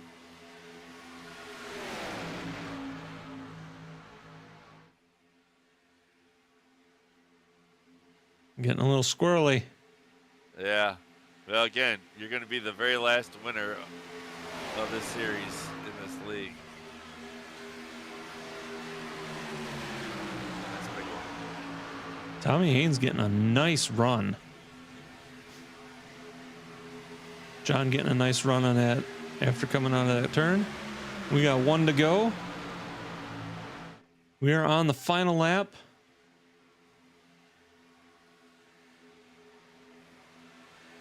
They are staying side by side as they come around corners 1 and 2, going down the backstretch. You got Tommy Haynes in front, John Wimbish in front. Nick Hunt in second on the outside. Ricky Fagone in second on the inside. That outside line getting some momentum, though. John Wimbish in the lead. Can he hold it as they come around the last 2 corners of this race? They are 3 wide in spots 6, 7, and 8. Ricky Fagone splitting up into the 4th spot. Trying to use that outside line to get in front. They're going to slide out. Oh! It looked like it was just enough to hold on, and that is going to pile everyone up in the finish.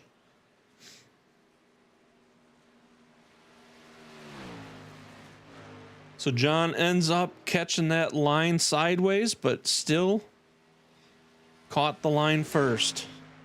Yeah. You don't have to go through it straight. You just got to cross it. It doesn't have to be straight.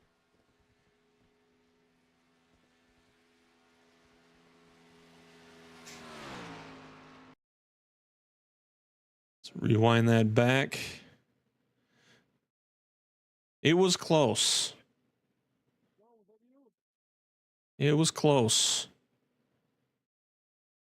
Congrats to John for winning the race. Adam, congratulations for winning the championship. Congratulations. Nice job. Get up here, and John, as you can see, he is sideways, but he is in front. Whoa, 45? Barrel rolled like 6 times. Oh, really? Yeah. Might be a cool one to check real quick. Go to the 45 car.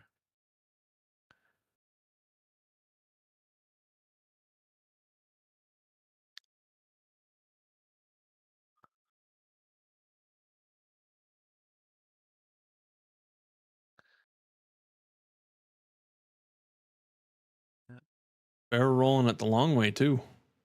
Yeah. Barrel rolling it going forward, sliding on the lid. Adam on your championship, buddy.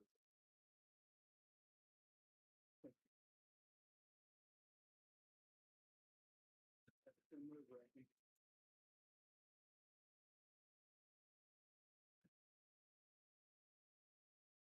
All right.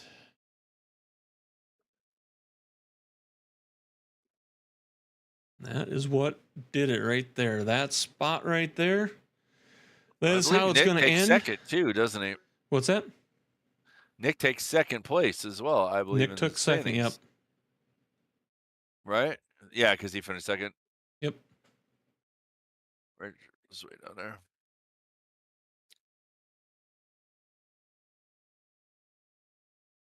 there. All right. Well, our first one up.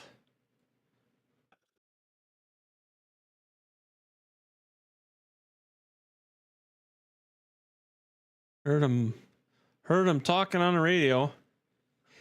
He's always talking. Let's get him up here. Mr. Ricky Fagone, you got a copy, sir? Yes, sir, I do. Well, hell of a finish there at the end. You held on, managed to get back up there and get third, stolen away from Tommy. Hold on, let me get the tornado turned off here so I can actually talk. There we go. Yeah, that was a wild race there.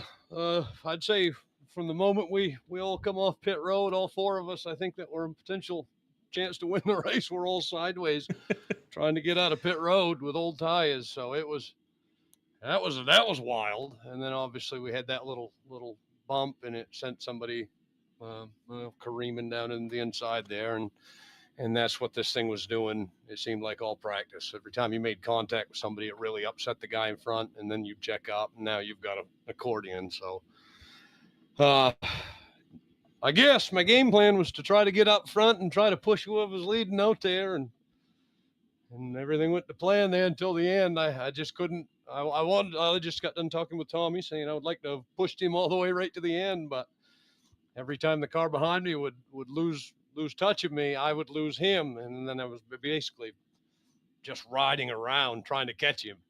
Yeah. This draft package is quite something.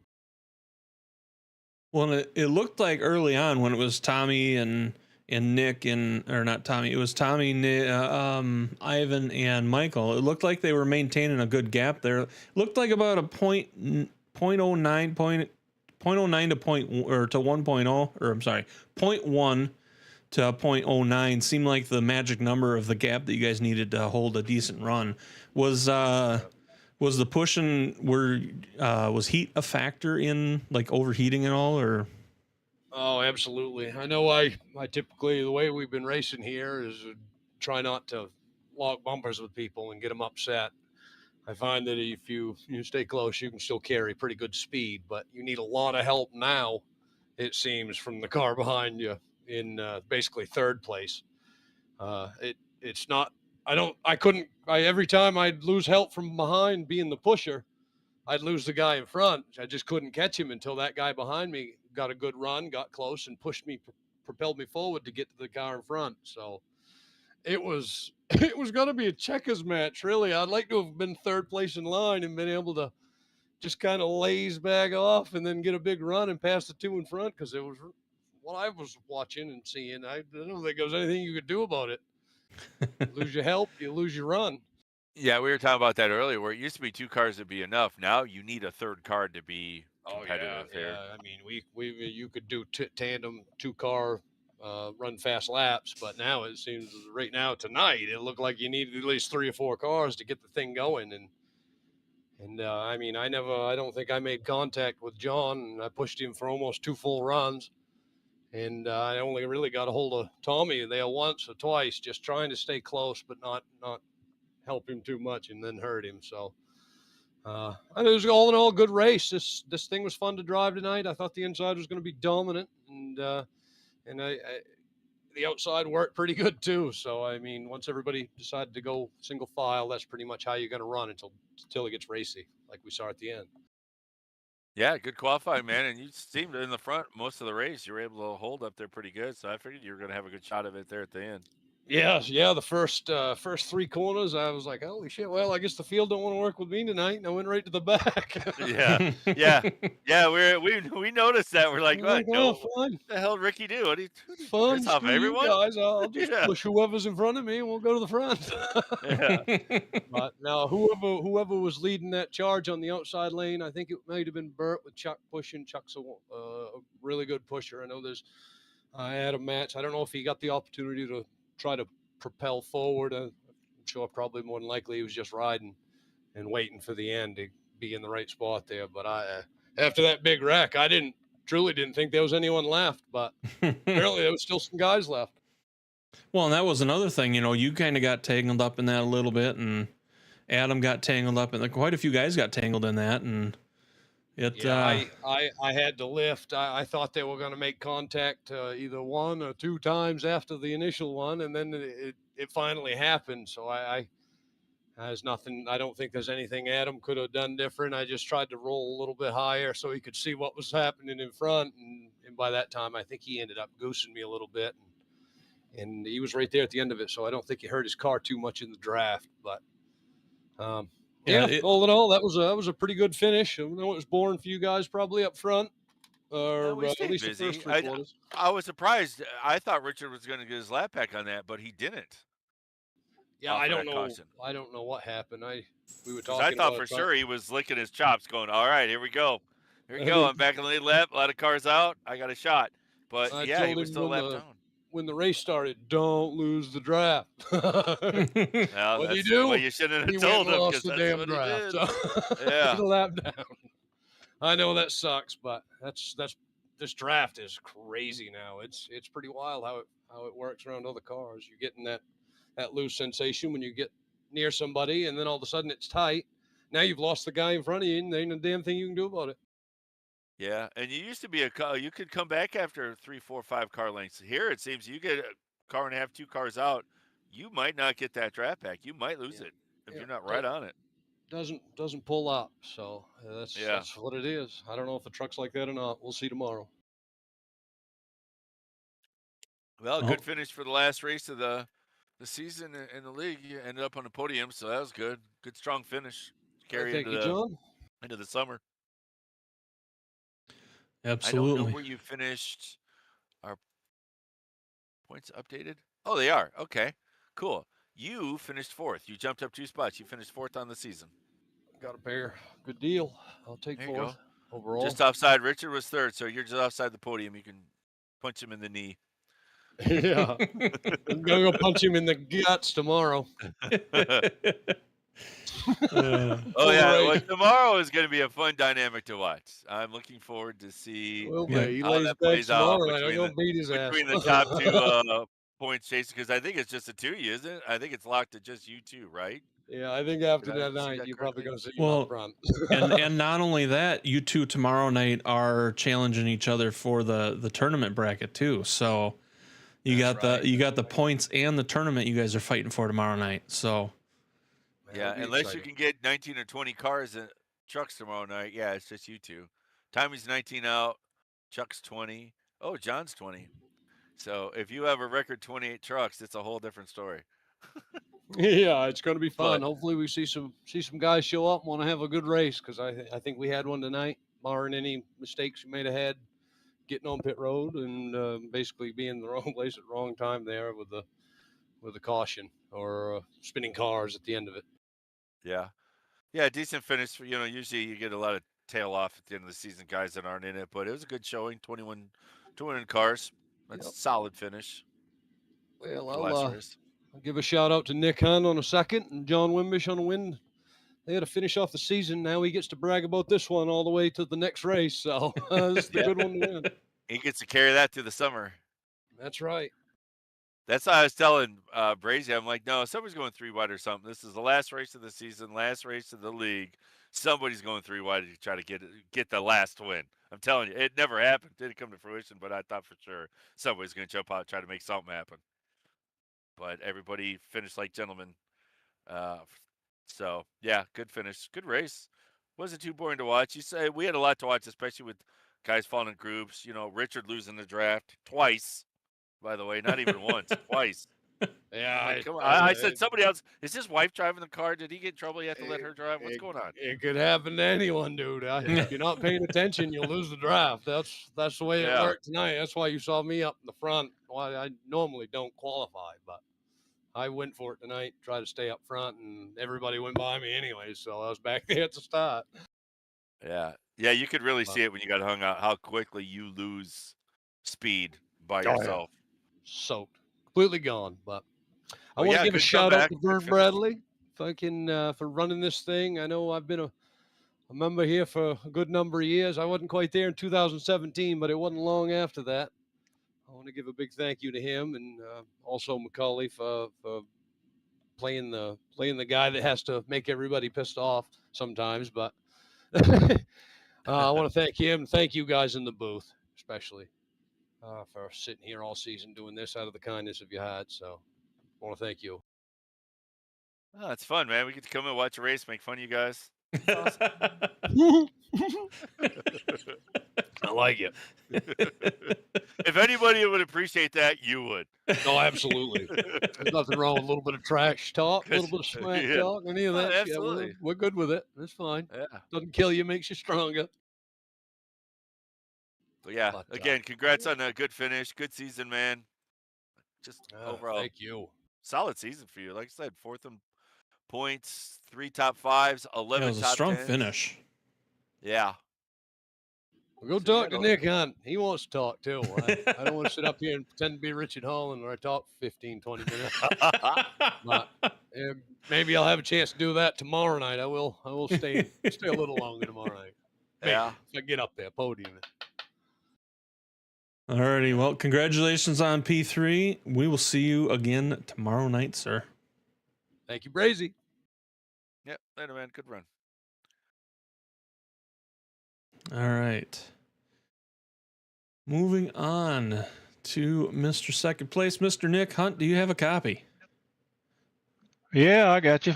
That really doesn't sound the great way you said, Mr. Second Place. How you Sorry, could have just nice. said first loser, couldn't he? Yeah. Yeah.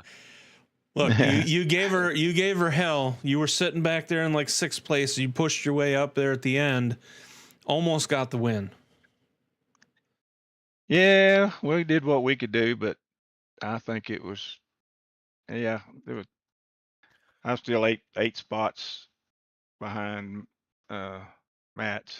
So I was He going to did say, have a lot of damage though off of that wreck. I watched him when he went in. I was watching because I was curious, right? Because I knew your car was still clean. He went into Yeah. the pits, pulled tires, and I counted him out.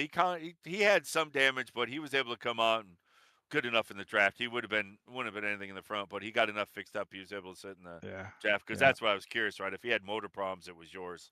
So that's what I was kind of watching. But he was able to keep it there, 2 rows behind you, and that's all he needed. that's But- it. Yeah, just had to stay close, but it was Yeah. fun though. It was fun. We tried to make it exciting. Yeah, second on the podium, second spot, P2, and second place. You also jumped up over Richard for second in the points this year as well. So you're second place winner in the points championship as well. Yeah. I'm excited about that. I don't know if that's the best I've done in this league or not. Maybe. The Well, and points. on top of that, too, you're our biggest gainer tonight. Also, you started in 17th place, up 15 spots to your position tonight. So, I mean, that on top of itself says how much push you Well, did to get all the way up there. So, my strategy there was I was going to lay back and be safe while they wrecked on the first lap and took out the ones that needed to be taken out. That was my only shot to win, and it didn't happen. Everybody lined up in a line. I thought, oh man. So then I had to start racing. But anyway, it was fun. well, and there for a while too. I mean, you were out kind of out there, kind of out by yourself, running Yeah, along for a we got- while. And If you didn't have somebody behind you, it was easy to lose the draft. And then we let one car go by and didn't get down behind them quick enough and lost the draft. And so it was just two of them there for a long time, and we were losing ground fast. And the group behind us was catching us, but it all finally worked out. The caution got it all caught back up. So the only caution of tonight, actually, yeah. which is crazy in itself. I mean, Yeah. Everybody was just being super careful apparently because these cars really drafting wise they suck. Somebody just gets on your back bumper and you're all over the place and everybody was just being extra careful, I think. yeah, and I think that's actually how that caution initially started out. Was it looked like Mike McCulley come up behind John, I think, and John got loose, or no, it was behind Brad. Brad got loose because of it, and it just was all scrambling all over the place, and people checking up and then into each other, and so that's kind of how that came out. But and we've kind of seen that throughout the season where the draft really was a lot different than what you guys are used to. I mean, usually you guys are locked in with each other, and this time it seemed like this season you guys lock in, and that's horrible for you guys. You had to have some space between you in order for that draft to work properly. Yeah, well, I mean, you couldn't stay on. I couldn't. I mean, there may be a trick to it, but I couldn't get with somebody not on my rear bumper. I could not get to the guy in front of me completely to push him, and really do some good. So you had to have a third person. I did anyway. And then if you push too hard, everybody gets squirrely, and you end up losing time anyway. So it's kind of a tough deal. This car anyway. Yeah, Trucks tomorrow night ought to be a lot better. You had fast lap also tonight as well, by the way. So you got a bonus did I? point for that as well. Yeah, you had fast lap. Wow. 47.441. Yeah. Garrett also had a 47.441, but that fourth digit, yours must have been better. So you got the bonus point for that. I needed about 5 or 6 more, 8 more points bonus, didn't I? Yeah, what'd you finish behind him? 8 points. 8 points, yeah. You missed by 8 points. I think they ought to give me 8 points for good looks or something. Yeah, it was good. Congratulations to Adam. It was a good race. Had a lot of fun this season. Not looking forward to it going away though. It's about the only place I race anymore is right here. Hate to see the lead going away. Yeah, you got Michael's coming back in September, running Yeah. Tuesdays and Wednesdays, same format. And then Fern also had mentioned something about a Monday. He's gonna do something on Mondays. So most of the guys I think are going over there anyhow. So you'll be able to, if you're interested in going over there, pick it up over there and race with the same group. Plus he's gonna do a lot of recruitment races and stuff. So but yeah, man, good finish. Finished out strong. Like I said, second place in the points. Good finish to the season. Well, I appreciate it. That's been a lot of fun and yeah, it's a good finish for me. So I appreciate what y'all been doing all season and past seasons also. Appreciate what y'all do and broadcasting and everything. Well, and that kind of leads me into, is there anybody else that you'd like to thank for tonight?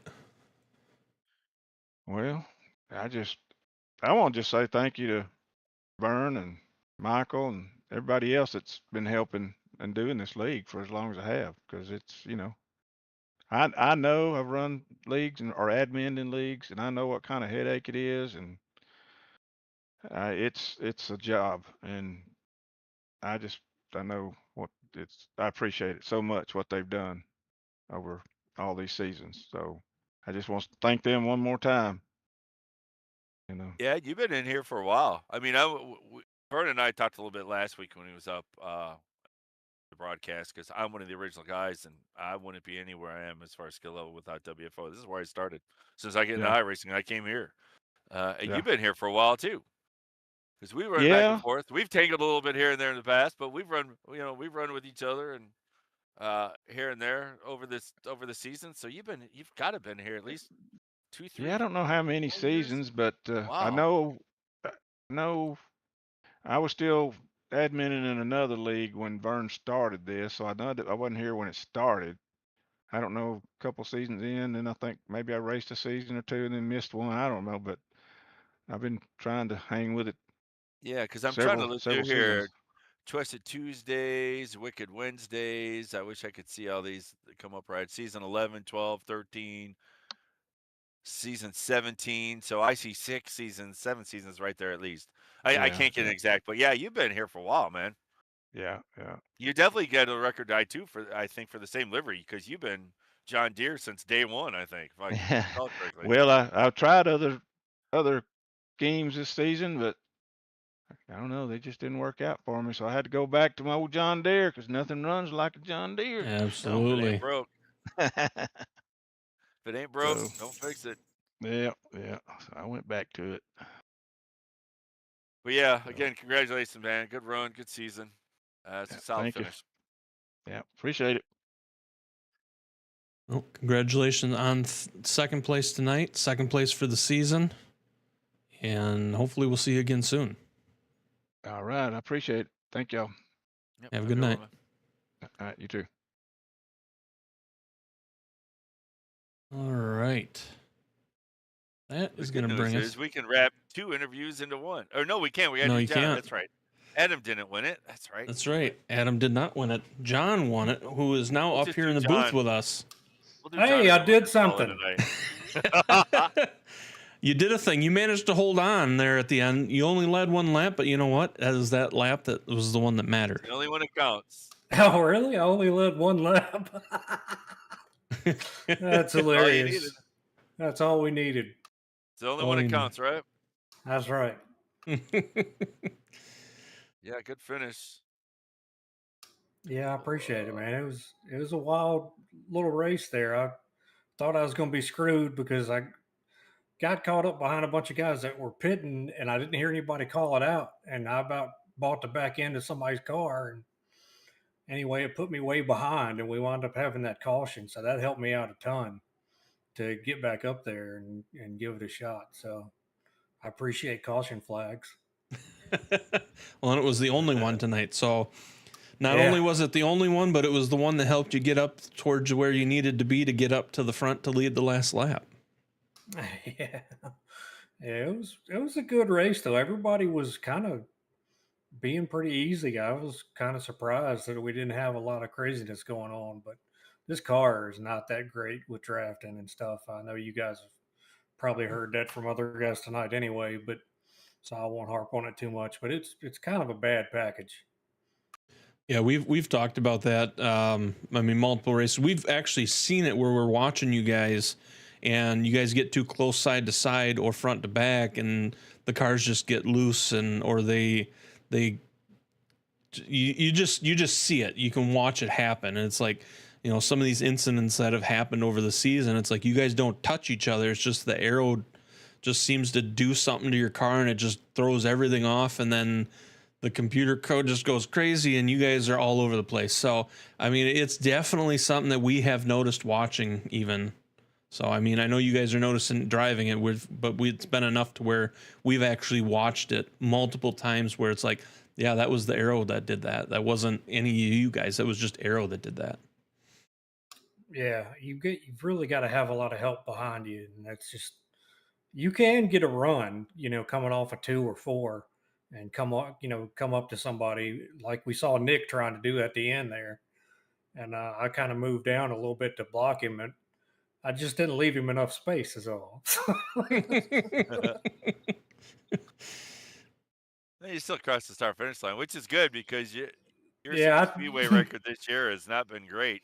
no, I keep getting wrecked in the damn super speedway races. Yeah, I've even had a with the rough win, season. your average finish of the 3 super speedway races is 16.7. So yeah, Yeah, that yeah, says a lot about how you've had some rough luck here this year in the super speedways. I've had a rough season in the Xfinity car, period. So Oh yeah, your average finish is 15.7 overall between short track speedways. yeah, So I yeah, appreciate you bringing that up. it's gotta take the good with the bad. It's like, you've really sucked all season. It's been awesome. Yeah. You started great. You have a great average start, but I don't want to just leave it there. That just leaves the audience wondering. Well, what do you Yeah, I'm do? really good by myself. If you put me in a crowd, I can't do shit. uh, No, but still, congrats! Get the last win of the season and for the league is pretty awesome. You get to carry this through the summer, before the other league, even though it's not the same league, you're gonna see most of the races here. You get to carry. You were the last winner for the Rally Series, so that's something to hang your hat on for sure. Yeah, I'm excited about it, man. I hadn't won. I don't know that I've ever won here in the Xfinity car before. So Well, I could tell you, but I don't know if you want me to tell you. I,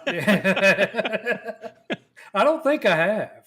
If I Yeah, have, if I have, it's been on a super speedway because you can't beat some of these guys, man. This is a tough league, yeah. and There's a it's lot of a lot of talent in this league for sure. and you know it. I mean, you've been one of them too. So Well, it's you're just one of them too, man. I've been commenting on that this whole last season. I think the season before, you have seen a big change in your speed from years past, and I mean that as a positive. I've noticed that and made comments on that over the last season or two.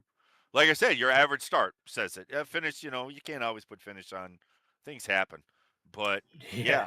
yeah, I've seen you up. You've run up around the front before. You just haven't finished there, but you've been a contender in the top 5, top 10 on a fairly regular basis. yeah. I've been watching because we have run together a lot and we've run around each other a lot. So I try to watch everybody, especially when I broadcast, but I still have guys that I've always run around and like to see where they're at, right? You, Nick, we've always run kind of around that same area and have all grown and gotten better pretty close. So it's cool to see you guys running up and better. That's one of the things I enjoy. I try not to be biased about stuff, but I like watching guys that I've run against see where they go. You know what I mean? Because we were all in that sort of bubble of speed.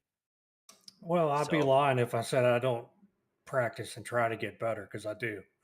yeah, Um, and you have to if you're going to be competitive uh, in this league, or I mean, really just on iRacing, period. You got to get some practice in and you got to do the work. So, I try to do that and I use, different tools and use VRS as a tool to watch and learn things. So I've done some stuff to try to get better, but, I just try to have fun too because it's been a rough damn season for me, but yeah. Well, that's the we're thing. ending it on a Everybody good has note, one. man. So I'm pretty Yeah. happy. Yeah, no, but and like I said, getting back to that, you can see that you put in the work. Like I said, you can just see it in how you run. Unfortunately, the finish don't show for it, but that's part of racing, real life, and on this, it's just you don't always get to highlight how well how good you've gotten by the results. That's doesn't always go hand in hand, unfortunately. But it's been noticed, man. I've been like I said, I watch you a lot, and I've always like I said, you're always up there in the mix. You're always getting called out, in there. Spracey's going through the list. You're always up in the top 5, top 10 typically. So yeah, it shows, man. You can see the work's being put in for sure.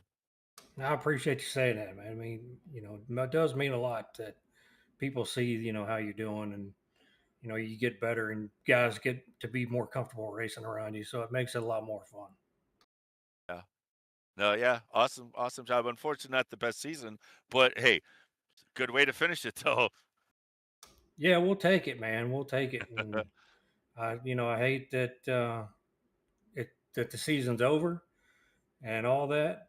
But I appreciate Vern and McCauley and everything that they've done here in this league. It's been a lot of fun. I've been here for a while, and really helped me grow, with my driving and learning from other guys.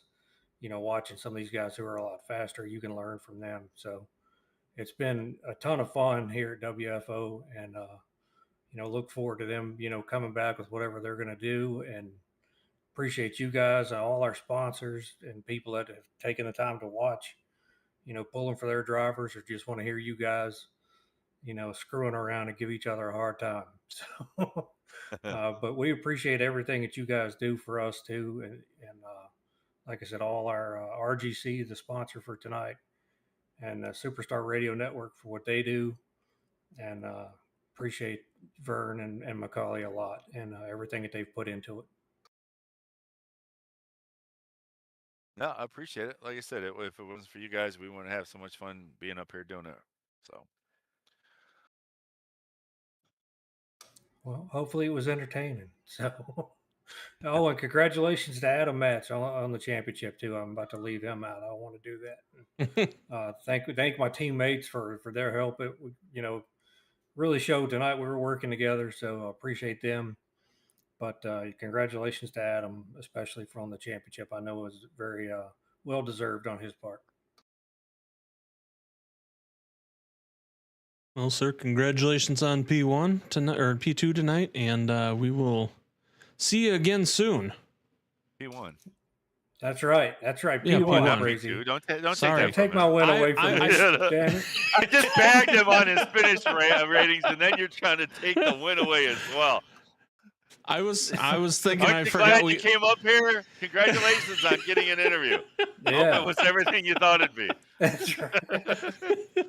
congratulations on P1, and hopefully we'll see you again soon. All right. Thank you guys so much. Appreciate what y'all do. Thanks. Good run, John.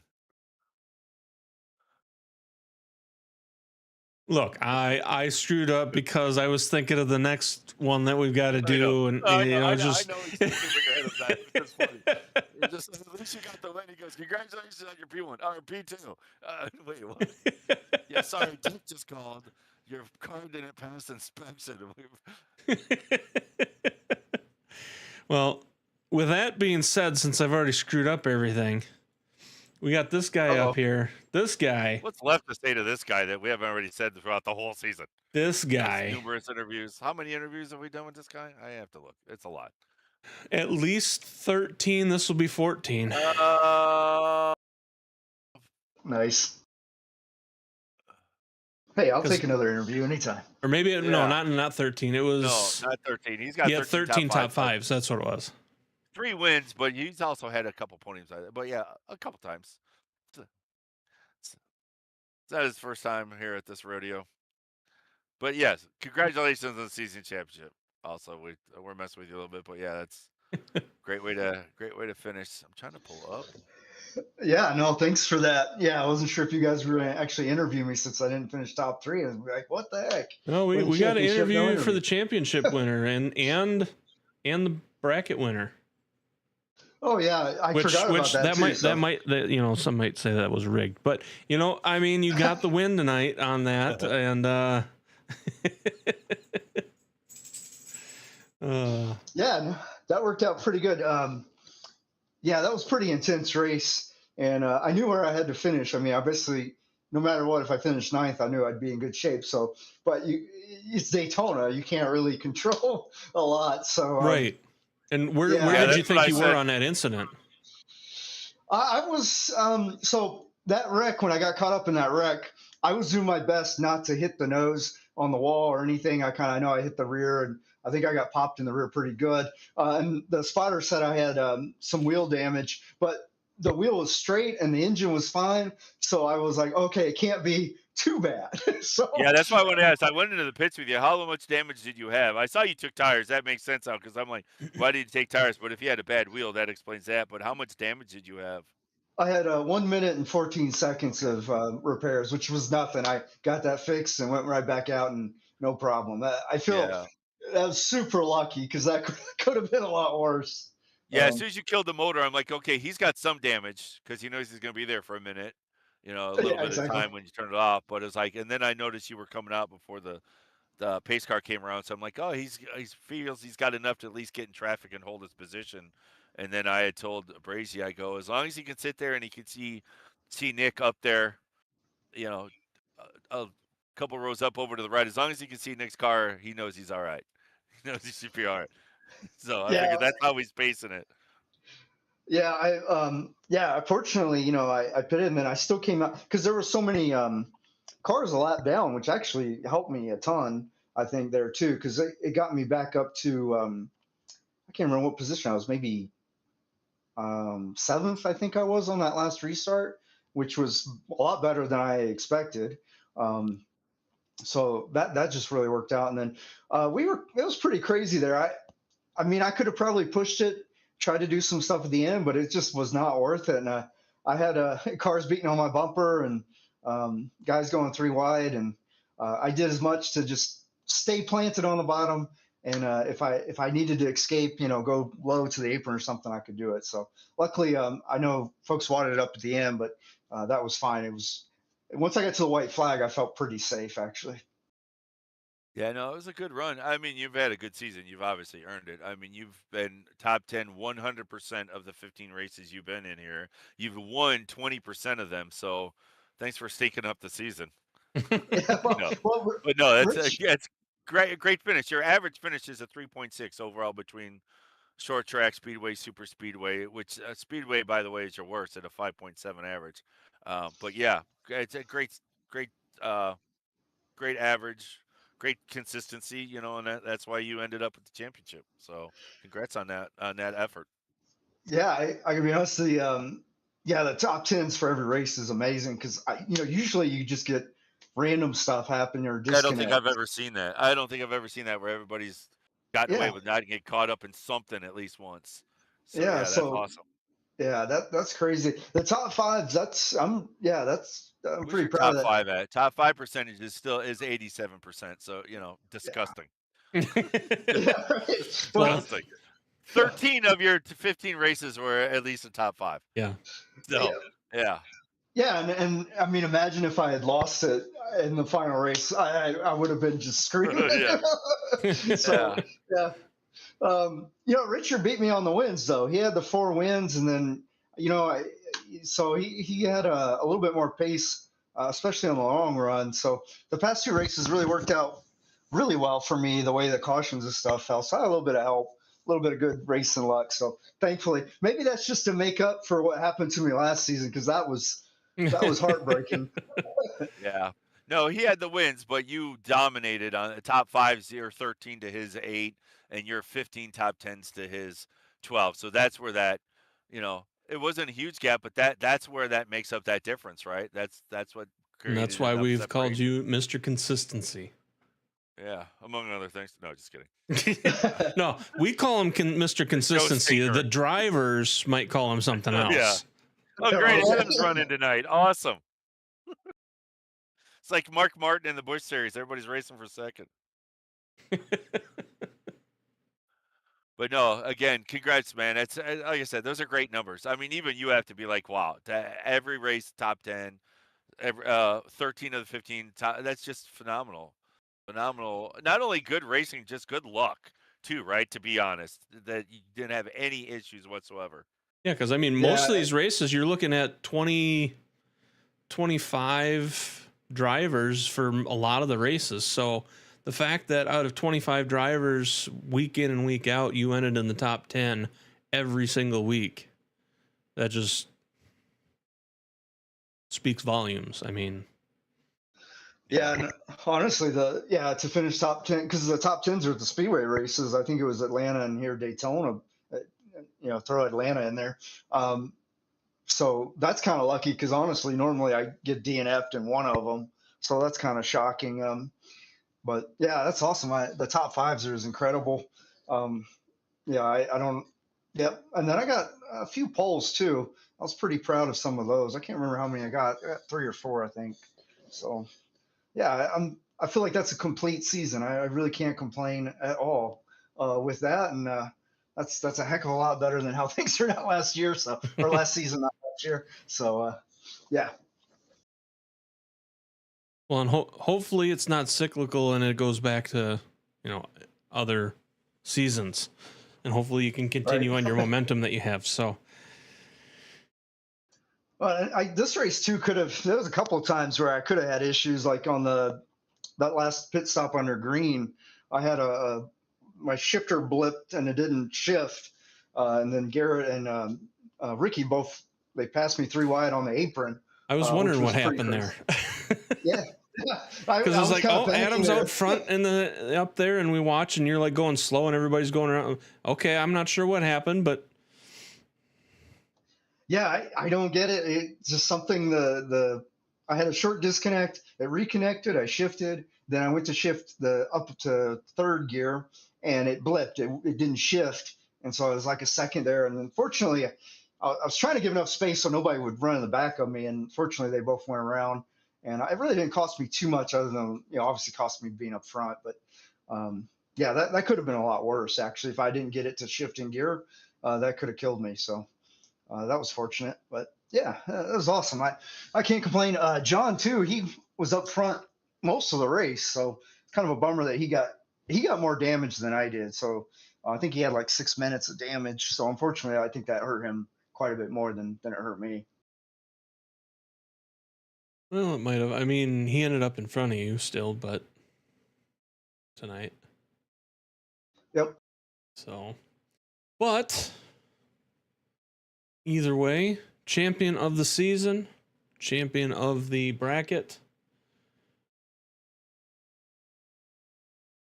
Is this part where I give the shout outs? And yeah, I mean, last season, last race. Why don't you give a thank you for anybody you'd like to thank? Yeah, you bet. Yeah, so the teammates, Ray Polking, he finished 5th, so he had an awesome finish there at the end too.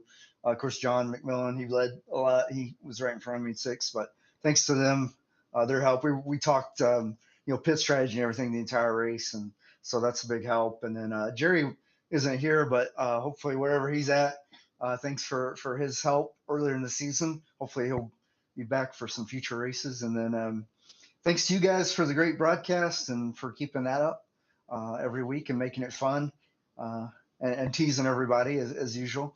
And then thanks to the admins, thanks to Vern and McCauley for everything doing the league and the admin stuff as well. So, yep, thanks. All righty, well, congratulations on that season championship, and we will hopefully talk to you again. Yep, I'll be here tomorrow too, so maybe I can create some action. I get to race tomorrow. Tonight I couldn't really race. I had to, take care of myself. But tomorrow I can have some fun. Yeah, again, great season, man. It's impressive. All right, thanks. All right, congratulations, Mr. Consistency, and we will see you again tomorrow night.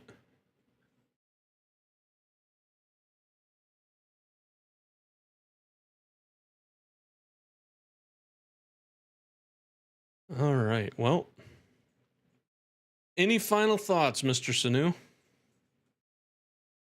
No, good season. Again, good season. I should have looked up and I didn't. How many total cautions we've had over the seasons? They weren't much. Again, because we have such a quality group of drivers here that, things happen. You get racy, things happen. Sometimes you're going to have cautions, but the quality caliber driver we have in this league is just unbelievable. It's just great. As much as I enjoy broadcasting, I hate the fact I don't get to be down the racing with this great bunch of guys, but I at least get to come up here and be a part of it that way. But yeah, another great season. What a way to finish off WFO's Tuesday night series. Again, with just showing again why this league is the way it is. The years the guys have been here, even the new guys, everybody comes in, runs well. Everybody's learned how everybody runs. It's just great racing. So, yeah, everybody should be proud of the product that comes out. It's due to everybody behind the wheel in there. Admin, Michael, Vernon, Hal, which without them, we wouldn't even have had this league. So, yeah, phenomenal end to the Tuesday O'Reilly series. This season it's the RGC, but over just being the Tuesday night league, and to the different iterations it's had. It's been K&N cars, some different things throughout the years, but a great way to finish off. You know, a lot of seasons end because the driving's bad, this and that. This league's got nothing to hang its head about. It's been a great season, so it's been nothing but a pleasure for me to at least be up here and be a part of it. So yeah, that's it. Absolutely. And I definitely want to also thank all the drivers who come out week in and week out, do this, sit there and behind the wheel and race their hearts out. Some of the guys, even with bad luck, they stay out and keep trying, keep going, keep learning, keep growing. And, you know, as we say, you know, just over the time, I want to thank all the viewers who have been out there. I want to thank John for joining me up there in the booth. You know, Vern's been up here, Nation's been up here, all the other random guys that have been up here throughout the seasons.